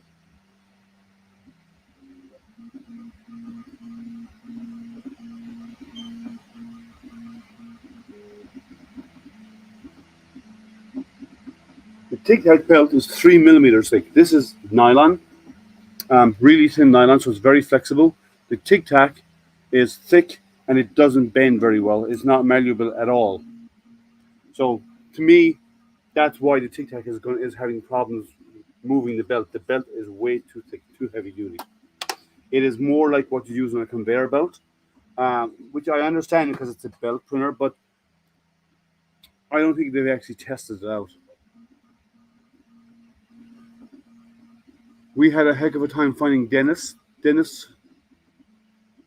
or Denise who? Oh, for that, yeah.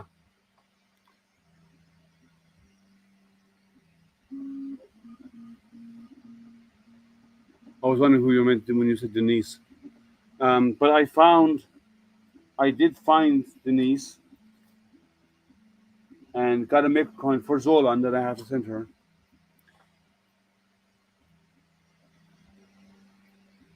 Hey, how are you?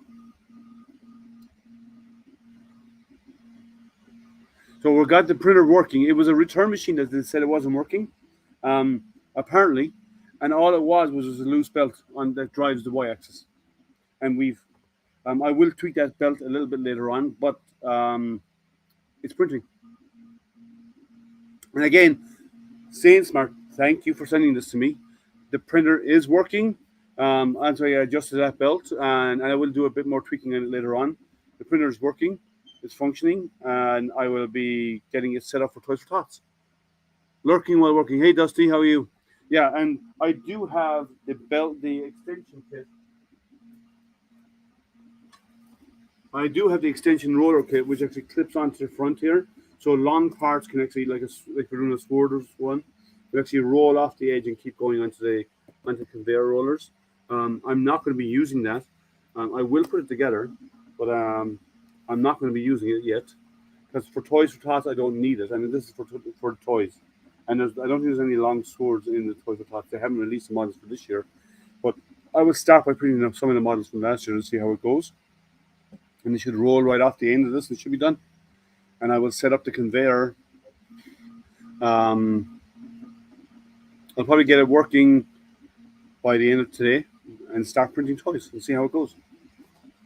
The nice thing about a belt printer is when you get a failure, the mess it creates when it fails, because it's always moving away from the nozzle, will roll off the edge and fall off. So,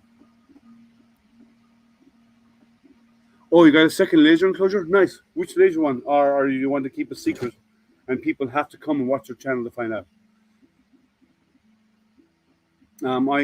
The only enclosure I have was the one from Comgro, and it works great. But I still prefer my enclosure that I have behind me, the fully enclosed one, because that's where I have my extractor fan set up and so on. It works really well for me, because I interchange a lot. Like if I was set up in my garage and so on, the drop-on enclosure would be great because I can move it from machine to machine, or multiples of them would be great. You forget the name. Well, Jerry's doing a new video, so go check out Jerry's. Go subscribe to Jerry and subscribe to my YouTube. If you're not already on my YouTube, please subscribe to my YouTube. and obviously here on Twitch as well. Right now I'm on Facebook, YouTube, and Twitch. I do a lot of off. I do a lot of other content on YouTube, on Twitch. Like I'll be printing something, I'll do it on YouTube, or I'll do it on Twitch. Or if I'm doing like just ad hoc hang out with the guys because I'm doing something, I'll do that on Twitch instead. So in some cases I will do Twitch only, and I'll do more content over there. And now that this is up and running, I'll probably do a little bit more again content over there. So please, if you're not already following me on Twitch, do so. Follow me on Twitch, and if you haven't already followed me on YouTube, please do so. I'd like to get my numbers up a little bit higher than what they are. I'm 300 or 780 something. Let me check. Let me check my numbers. Sorry. I didn't check the numbers this morning. I'm in the 780 something. If you hear double audio, I'm sorry. 794 subscribers. I'd like to get over the 1,000 mark, if possible. But so please do so. Morph looks pretty dead right now. Yeah, well, a lot of people are finishing up and packing up, and early in the morning, like a lot of the people who are there, like as makers, they're packing up their stuff because they're getting ready to head home.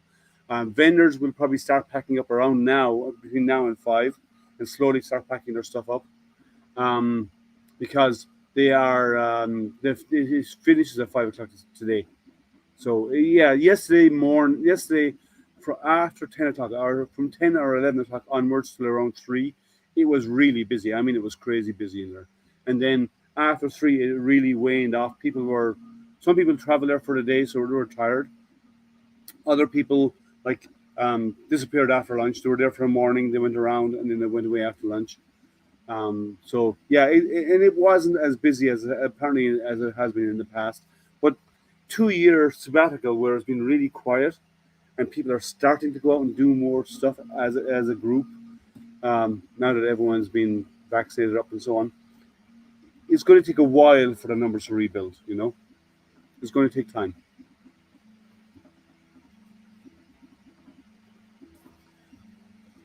Let's see. Yeah, I will pop in and say hi and on to Dan's hangout in a while, and just say hi. I really want to get this fine-tuned and ready. Excuse me. So I met with Sitlord Britt. I met with most of the people that we hang out with online. They were there. I met up with Sebastian. Stefan from CNC Kitchen. He was there. Who else was over there? Sam Prentice was there. Joel was there. Tripod. 3D Medic Vince. So many names. I can't remember them all. I have a lot of stickers, and Justin was there. Breakcore 3D. Justin was there. I have stickers from a lot of guys. I made up with so I got some stickers here. Let me see. Big Jano was there. A sticker from Big Jano. We are our one and only was there, right? The Justin, Tim from TH3D was there. I got some Maker Deck stuff, which is kind of cool. Chris's Basement. Chris was there. Chris's Basement. I met with guys with LDO. Marcus is there from Ethan Makes. Again, Snafu. You see him on chat all the time hanging out with us. He was there. Fixin' Dude wasn't there, but I got some of his stickers. Sitlord Britt had them with her. I said Medic Vince was there. I got some stickers that I'm going to stick up in my. That will add to my. This is Brian Vines. He was there going around. There's a whole pile of people that we see online all the time that were there. So the people who are for the last 2 years who have not really been out doing stuff, They've been doing stuff on their channel, but they haven't been out like doing public stuff. They're starting to get back out there. That was going to start drawing more and more people now that people are being more relaxed about it. So come next year, I think next year will be a busier year again. But it was fun hanging out, meeting everybody. Yeah, Jason. Yeah, I was over. I spoke with Jason for a small while, not very long, but I spoke with him for a little bit. I have. I met with the guys who are behind. What's it called? Spaghetti Detective, and they have a lot of changes in their software. It does more than just do spaghetti detection. So I have their contacts. I'm gonna have a chat with them. We're going to do an interview with them to talk about it. So these are the IDs that we're giving out. And I went around, I stuck my logo. Anybody I came across, anyone that we came across, they all got stickers. I will be sending out stickers later this week, this coming week. And it was fun. It was fun hanging out with everybody. It's good fun to see everybody. It's nice that these events are happening. I need to find some local maker events, like for 3D printing and CNC and laser and stuff, because I hadn't really looked, to be honest, but I need to find some local ones and meet up with some of the guys who are local. I met a couple of guys who are from Michigan, but I need to attend more regular local meetups. I need to find some and then start attending those. I just haven't had time. That print looks pretty decent. So we're not even halfway, but let me move the camera around. You can see how far we are.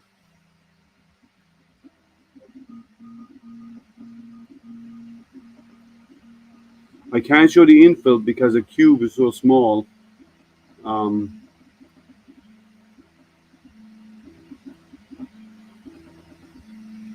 the quality looks good, right? It's slow on the outside, what you expect. But the overall quality of the print, it's decent. That first wall, I'm not sure. It could be a little bit of over extrusion. I can test all of that.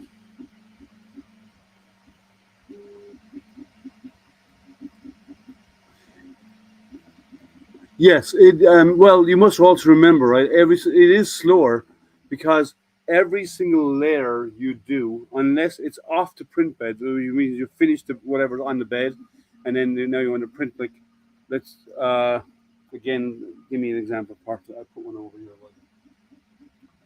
Let's say you want to print this. Let's say it's going to be standing up, and then until you get off the print bed, and then you're only doing up here, and you never touch the bed.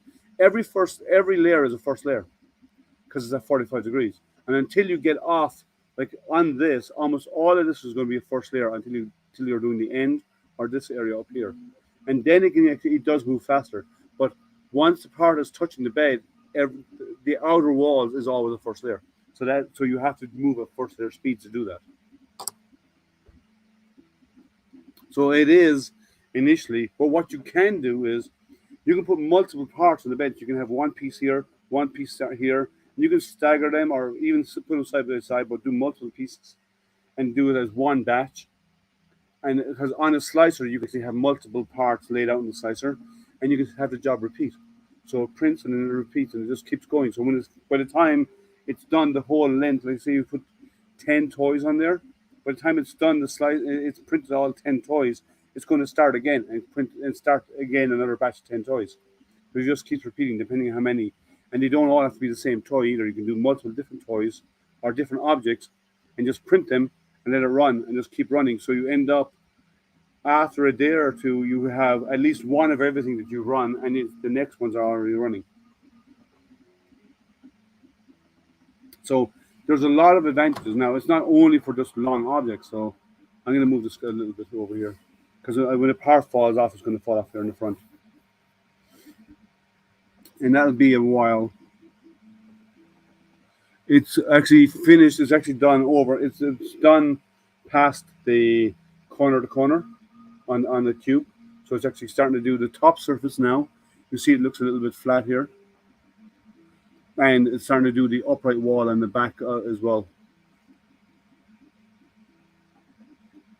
Now, the weird thing about it is the test cube for this, when a normal test cube is XYZ, that won't match on a belt printer because the X and the Y, the X is the same. The Y-axis is upright, so that doesn't really apply. And in your Z, the top is actually is actually the belt. So it's kind of a bit, you can't use it, doesn't match the lettering. So you'd have to do, I don't know if I haven't seen a test cube out there that is for a belt printer. So the X, Y, and Z is orientated correctly. But it's kind of a weird orientation. You'd have to actually get the cube, flip it on its side, and print it sideways to get the orientation correct. But a little bit slower is okay. As you said, if it continuously prints, which is the goal, which is what it does, that's fantastic, right? That's what we want. We want to be able to knock out parts, set it up, and my goal, because I've made some spool holders, which are bearings, is to get a 10-kilo spool, set it up here, hit go, and let it run.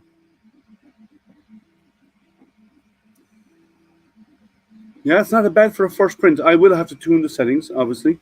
And I will have to do my extrusion settings. I'll have to do my E-steps. I'll do PID tuning and everything to make sure it's all good. But the nice thing about it is once you get it going, it just runs, and it just runs, and it just runs.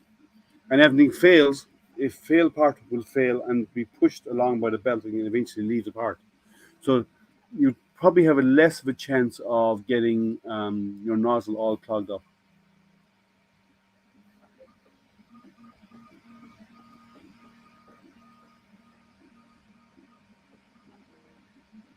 So as you see here, it's moving pretty fast here, probably about 50 millimeters, I'm guessing.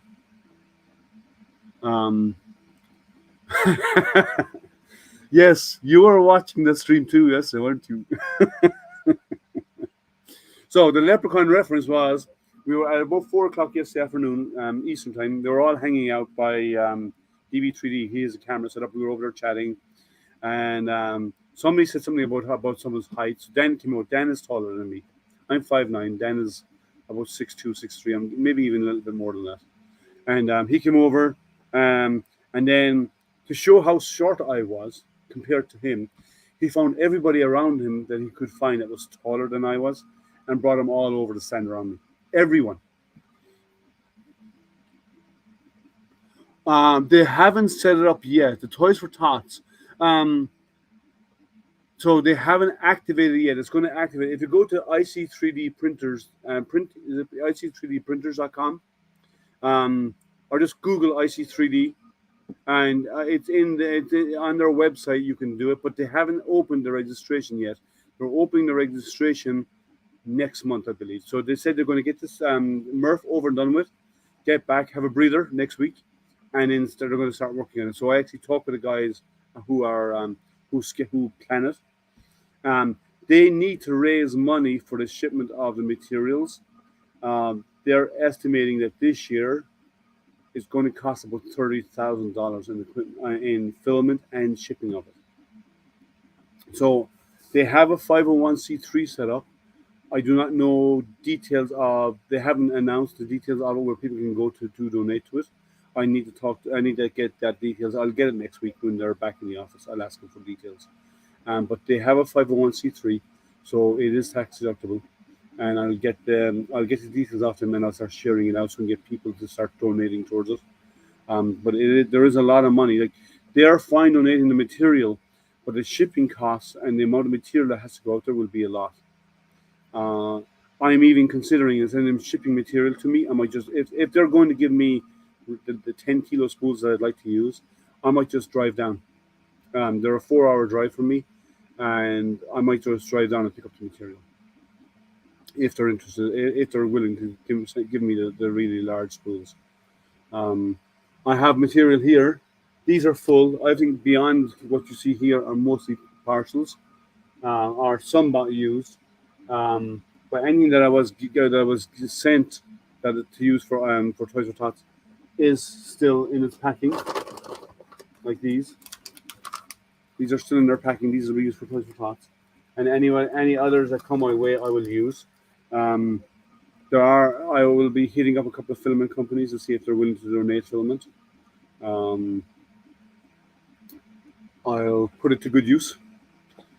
Normally I have a lot of material, but last year ate up all the filament I normally have laying around. You know, you mean in this area?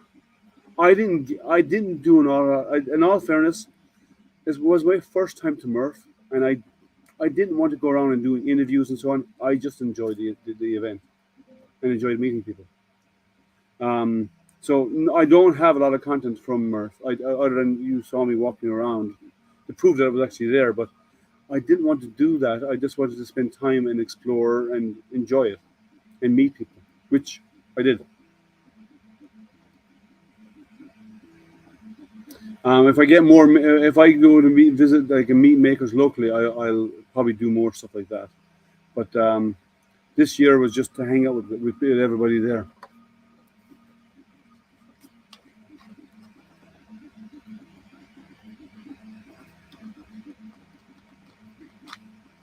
So if I get more than 40 kilograms in stock at the start, I can start.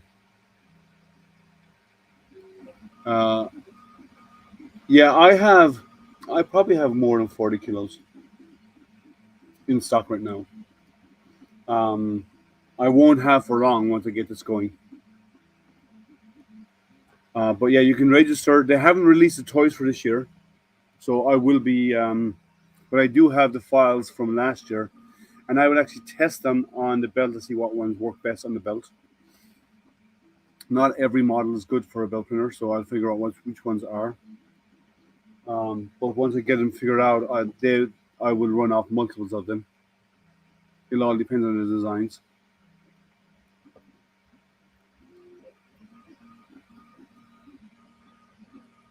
This is going pretty well. They have an indicator up here on the front to show you. I can move the camera and show you. To show you how the print is progressing. It doesn't give a percentage number, but it does show you progression. I think they have updated firmware already out there, so I will actually check on the firmware probably later today to see if we can get an updated firmware and flash it to do a comparison.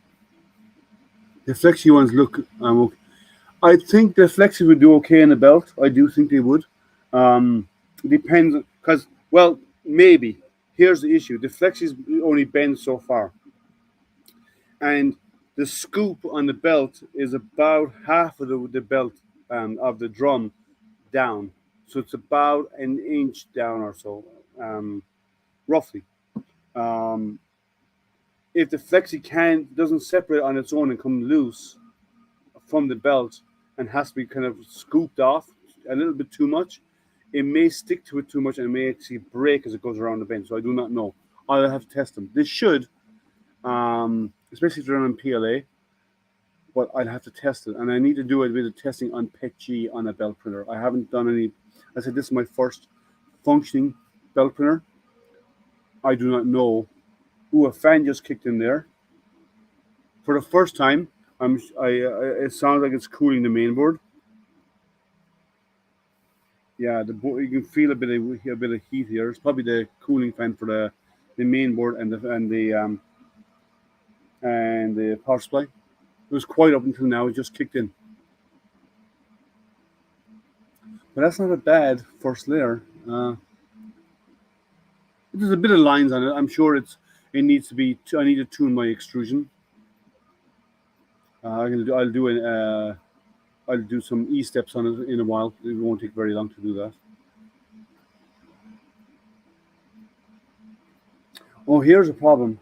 Doing E-steps is going to be tricky because the gap between where your spool sits and your extruder is that far. Let me get where's my, about 80 centimeters, which is about 3.5, 4 inches, or 4 inches. And that's on a small spool.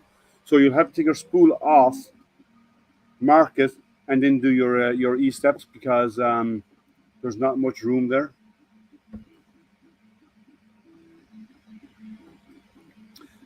But I think they'll do okay. I saw some people with belts yesterday printing, and they were printing flexible material on them. And now flexi material is not always good. If it bonds too well, which it tends to stick to everything, might get wrapped, may not get scooped off because it needs to separate somewhat. But let's see how it works with I probably won't do TPU on this. I don't think I need to anyway for the toys. It'll be mostly PLA and PETG. I just worry about PETG adhesion to the bed, because it's nylon and it's kind of somewhat porous. It may stick a little too well, but we'll find out.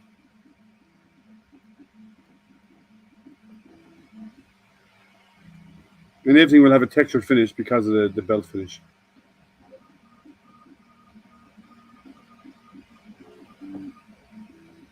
I have to do some linear advance. You see it's a little bit bulging, a little bit here on the right side here.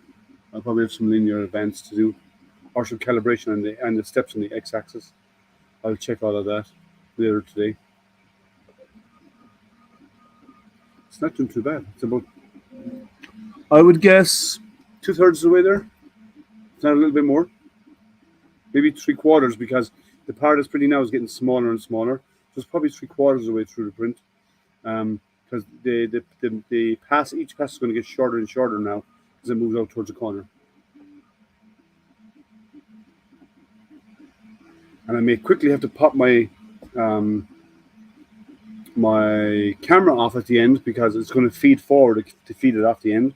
So I'll move the camera out and we'll see if it feeds off the end here. So what's everyone up to anyway? How's everyone's day going on this Saturday?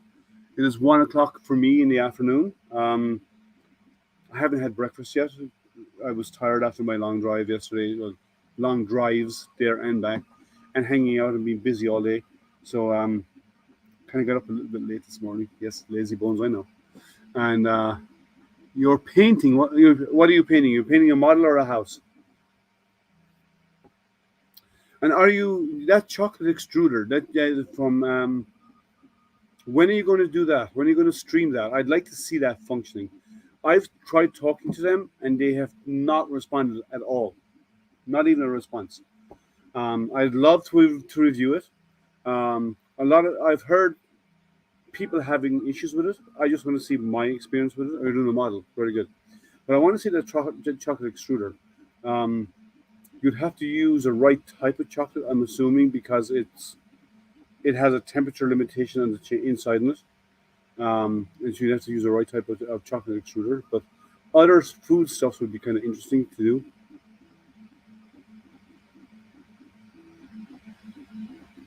You don't know how to set up an Ender 3? An Ender 3 it's a full kit. An Ender 3 is you have to assemble all the parts. It's not super hard, but yeah, you have to do a full assembly even on the x-axis. You have to assemble it all.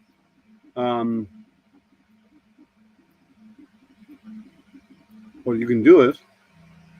If you want to do a stream, you want me to jump on and help you out, I'll happy to do so and help you out. No problem. I can help you. But the instructions are pretty good. But it's you've assembled printers before. The only thing you have to assemble the Z and X-axis setup and tension the belts and so on. But it's not that hard. But if you want someone to jump on the stream with you to help you out, give you guidance, or whatever, I'll be happy to help you, Daniel. No problem. But build the Ender 3. You don't even have to build the Ender 3 on stream. You can do 2 streams, one for the Ender 3, and then one video on how to set up the extruder, the chocolate extruder. You will have to do. You cannot run a G28 because the extruder for the chocolate extruder is long. So you cannot home before your print starts. You'll have to bypass that in your start G code, because if you don't, your extruder will run into everything. So there is some settings. I think you'd have to turn that off and just print from there up.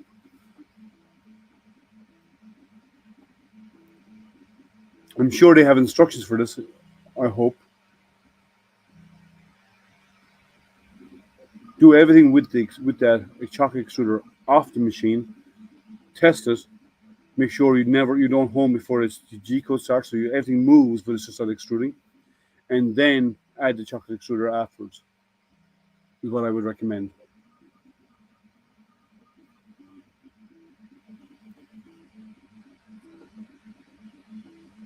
I don't have any in the 3s, but I have equivalent style machines that you could probably mount to. There's 1, 2. Yeah, I have a couple of machines I can put onto. Yeah, see, yeah, I know you have a demo unit. Yeah, I would like to do it on a stream to set it up and show it working. But I'm sure I would like a belt printer and justify and not just can't justify. I've never had to justify. I never needed to, but I found with ToysForTots it justifies it for me. And I was lucky enough that SainSmart sent me this. And if I ever get the Tic Tac machine running, I'll use that too. But I plan to live stream the toys printing. That is my goal. I will have a camera like this one here that we were doing the close up. I will have a camera like that on it, streaming the ToysForTots as I print them.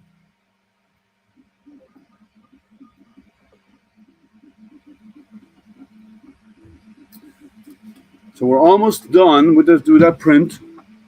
We're most of the way there. Let me move the camera around so you can see how it's doing at the side. So we are mostly there. I will wait till it finishes, and we'll see how it goes.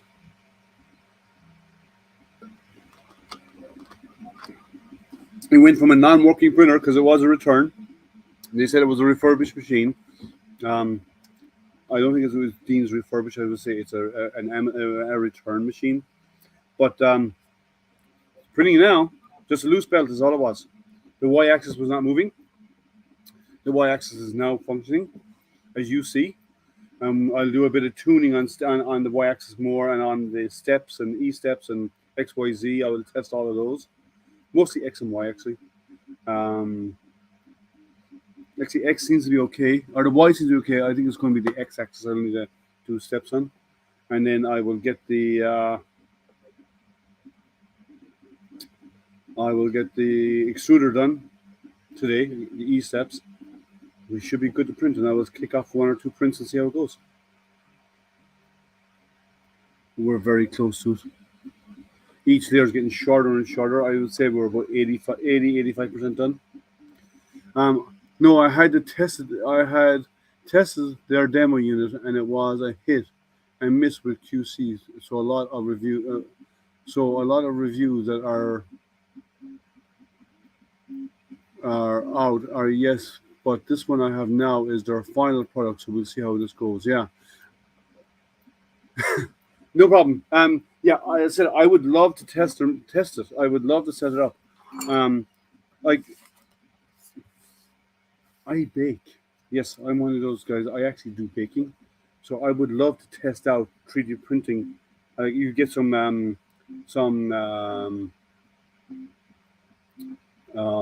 parchment paper, tape it onto your bed, 3D print a model, peel it off the parchment paper or wax paper, transfer it to something I bake. I would love to try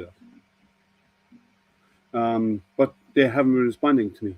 Actually, Daniel, can you ping me after this? I want to see if someone's willing to listen to, because I actually do baking. So I would actually use it on a cake or something like that. I would make something and use it as I would actually put it to use. Some of you have seen me post stuff on Facebook and so on, of scones and all this kind of stuff that I make. I would like to try a 3D to print stuff. As long as the carriage is the same style as the E3. Yeah, a lot of them are. I like the Sobot is similar. I have a couple of other machines that are similar. And if it's not, I can make it fit. And I wouldn't do it live because there is a lot of tweaking to be done. I would record what I was doing and then publish it.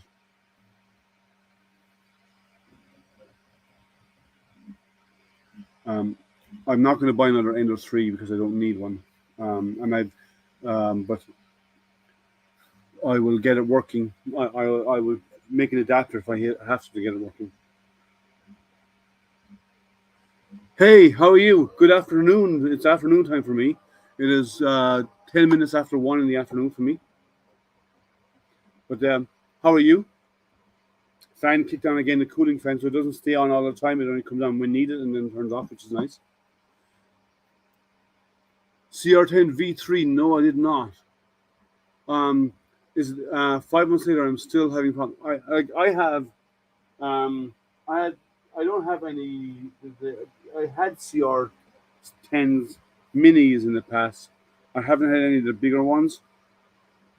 This is very close to being done, guys. You see how this prints? Again, first print, no calibration of anything. I didn't calibrate the E-steps or anything like that, which I will do. But we'll see how it comes out.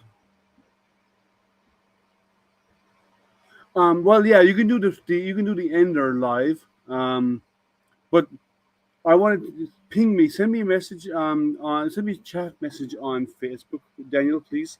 I want to have a chat with you about it because I'd like to do. I have a practical use of that, and I would like to see it, and I would love to test it. I'd like to get it working and show it functioning. A lot of people are having problems with it. I would like to test it out, and if we can get it working the way it's supposed to, then fantastic, right? And I would like to show it working because I like the idea. I think sculpting in 3D for 3D sculpting for baking and so on is great, but it's a lot of work. If you can 3D print custom stuff, it's a cool idea. So I think I'd like to see it working. This is almost done, guys. I'm moving the camera. It's got about 2 layers left, or ours as well. My camera is too short. Sorry, excuse the. It's done. It's moving slowly. So it doesn't feed straight off the base, or is it? Let's see. Drop the camera down more. Okay. It's done. So I'm going to go home. Now I have the option here to hit one more. So I'm going to move the, I just want to move the y-axis up. Out of the way. And then I'm going to go back out and I'm going to go to the z-axis. And I'm going to do eject. We have to wait for that. It's a long way to travel.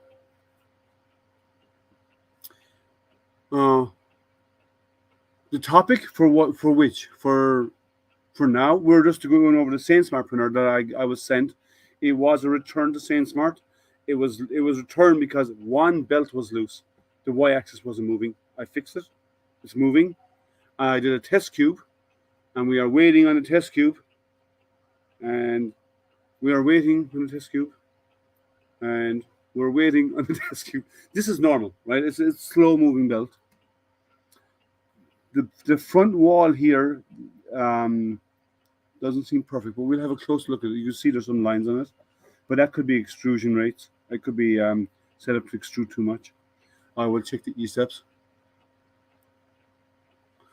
Well, oh yeah, the crawler, yeah, that does move really slow, doesn't it? And even the SLS, it really crawls. Even the one that moves these the SpaceX rocket moves really slowly. So the part's coming off the edge. Does it eject? Yes! Success! Go back to main screen. We got a success. So, part ejected. Let's look at the quality. So the top. So the base, let's look at the base first. The base has a texture to it. Actually, I can show you better here. Let's see if this isn't crashing me again. Let me fix this. Let me adjust the focus on this. I have the focus set to be manual, and I'll set it back to autofocus. Okay, yeah, ignore my drink cups. So the base got a texture because the bed is textured to hold apart. what was the y-axis, which is to one side of the print, is nice and clean. Let me get more space here. Come on, focus. Okay, y-axis looks okay. The sides look good. The 45-degree side looks pretty good. There's a bit of a line on there, but not much. You can see the little texture to it. You can see it there, but not much. But that's the 45-degree slices. And the very top has lines on it, which you expect because that's where each one terminates. But all in all, the only part that needs to be looked at really, the very start of the first layer is a little bit raised, as you see here. It's not by much, but it's a little bit raised. But overall, it's not bad. Without any tuning, that's pretty good. Now, this one corner, I need to check the X movement, but it's kind of rounded a little bit rather than being sharp like these. It's a little bit rounded here, but that's nothing. That I wouldn't say that's a fail, a big issue in the print. Is it perfect? No, because you can see the layers. Too close to the camera. You can see it here where it switches over, but it's not bad. That's actually a decent print for the very first print. See again, that's the start corner I was showing you a moment ago. That's where each layer starts and ends. But other than that, that's only a few settings to be tweaked. All in all, that's a good print. Excuse my hoarse, husky voice from talking yesterday. So what do you think, guys? It's not bad. That's a nice print for an uncalibrated anything. That's pretty good. So the machine was sent to me because it was a return machine, and it was sent for ToysForTots. Let me go back to me in the main screen. I will leave that here so you can have a look at it if you want to. So the machine was sent to me by SainSmart. It's the Infi-20. SainSmart sent it to me. I was talking with them, telling them about the stuff that I do. They said, look, this is a great idea. We don't have a new machine to send to you, but if we get a return machine, we'll send it back to you. So they said that within a week they had this. They sent it to me. We power it up. It comes assembled. There's no building. There's no assembly. Like some of the other machines come, you have to assemble them. Pre-assembled. What you get out of the box is this, pre-built. The only thing you have to add on is a spool holder, which is slide in, click down, and you're done. Right? Yes, it is dusty because it was a return. But once you get the machine up and running, it prints nice, and it was easy to. And there's no assembling involved. The only thing that was wrong with it was there was a belt that was loose that actually drives the y-axis to both sides of the y-axis, which I fixed, and I'm going to improve it. My quick fix is okay. I'm going to make it better later on, but it works. It works great. It prints fine. And the menu is not bad. Overall, it's a decent machine. It's a good machine. I like it. I'm going to start. I'll do the extrusion calibration this afternoon, and once that goes and it goes okay, and my E-steps are good, I will start printing ToysForTots on it today. I'll do PLA prints. I have some spools here. I'll do testing with the other stuff that I have, but then I'll go on to doing this stuff that was donated to me for that. And I will get going on these and start knocking toys out, and I'll show you the results. I'll do some testing, and if we did various different toys, and if they print well, I'll just knock them off to start repeating over and over and over again. And I'll set it up in the slicer to do repeats. So what do you guys think? Do you like? What's your input on it as a first? This is my first functioning belt printer. Let me change that because it keeps changing focus. But the finish is not as good. Just the 45. You can just see the lines there.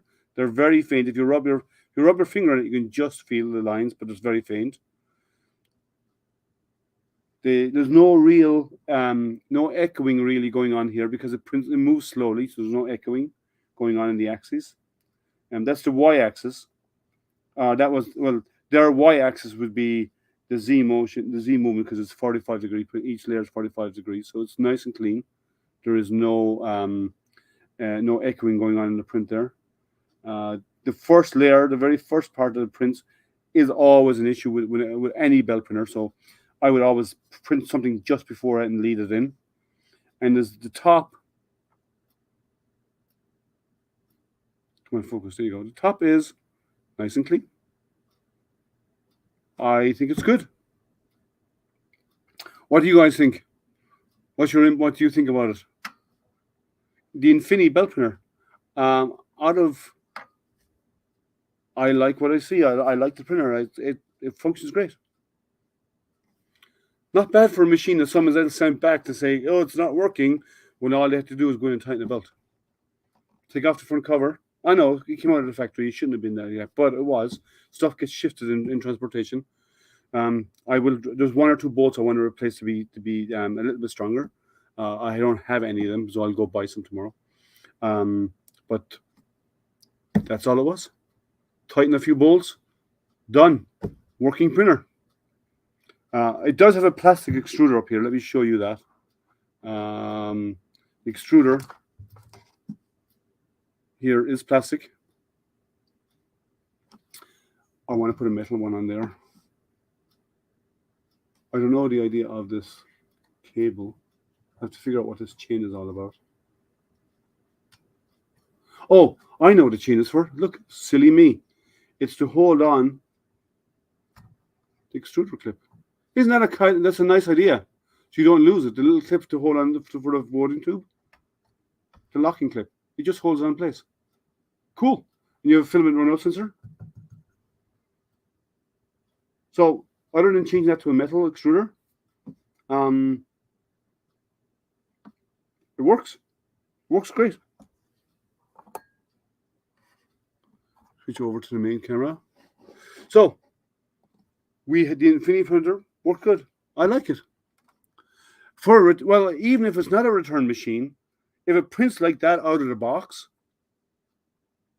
like, that's great. Other than E-steps, I think is all I have to tune. It prints really nice. And if I can get prints out of like this continuously, this thing is going to be a rock star for doing those size. The only thing is the filament load is in the front. I'll have to set it up in a way that I have the filament feeding from the front into it, from underneath on a spool, like in the large spools. Like this is a 2.5 kilo spool. So instead of feeding from the top, I'd have to bring the filament up to feed to underneath, so it would roll backwards to feed up into the extruder rather than top. But other than that, and I probably will test it with PETG at some point. But I'm hoping to do 2.5 would work. A 5 would be better. 10 kilo. If the extruder can pull a 10 kilo, I'll use that instead. And I think it will. I think it will work for a 10 kilo, because I have a spool holder with bearings, so it moves really freely. So that's all, guys. What do you think? Any input other than Chris is not bad for a return printer? Yeah, I agree. I think it's not bad for any printer. It gives a nice finish, and this is a silver from Yusu, and it came out really well. So I'm going to I'll do my E-steps, and I'll do some more printing on it today.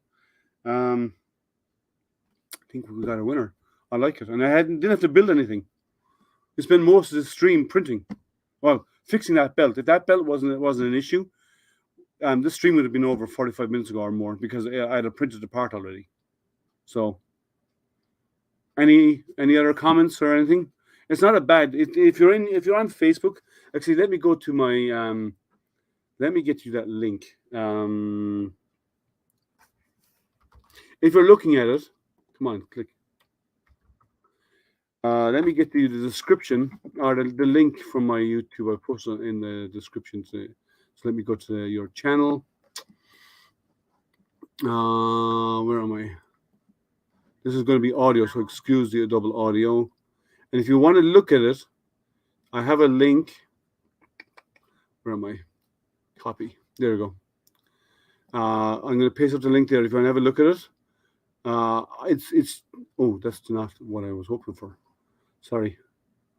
I said just to copy the link and it copied a whole pile of other stuff. So let me try that again.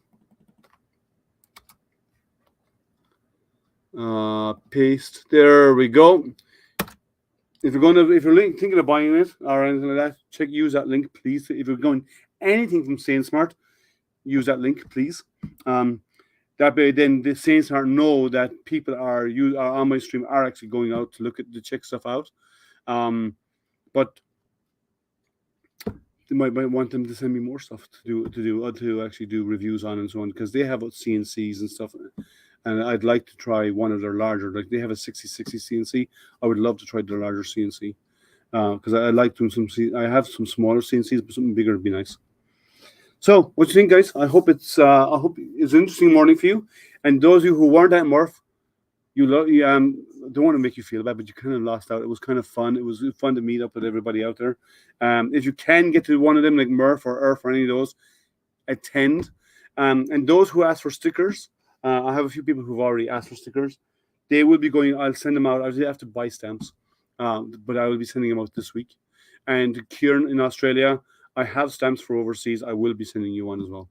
I already have overseas stamp. I just don't have any stamps for US. So I'll be buying some stamps this week and getting those stickers out there. So that's all, guys. I hope you have a good Sunday. It'll be fun. I hope, and fun end to your week. And I'll see you Tuesday evening, 7 p.m. EST. I will be doing my hangout, so come join me on my hangout on Tuesday evening. And I hope you have a good rest of your day. Thank you, guys. If there's no questions, we can wrap up there. And Daniel, ping me on Facebook, please. I want to have a talk to you. Thank you, sir. All right. I think that's all for now. I hope you have a good day. I'm signing out, and I'll see you Tuesday night, guys. Have a good one. Take care, and I'll see you then.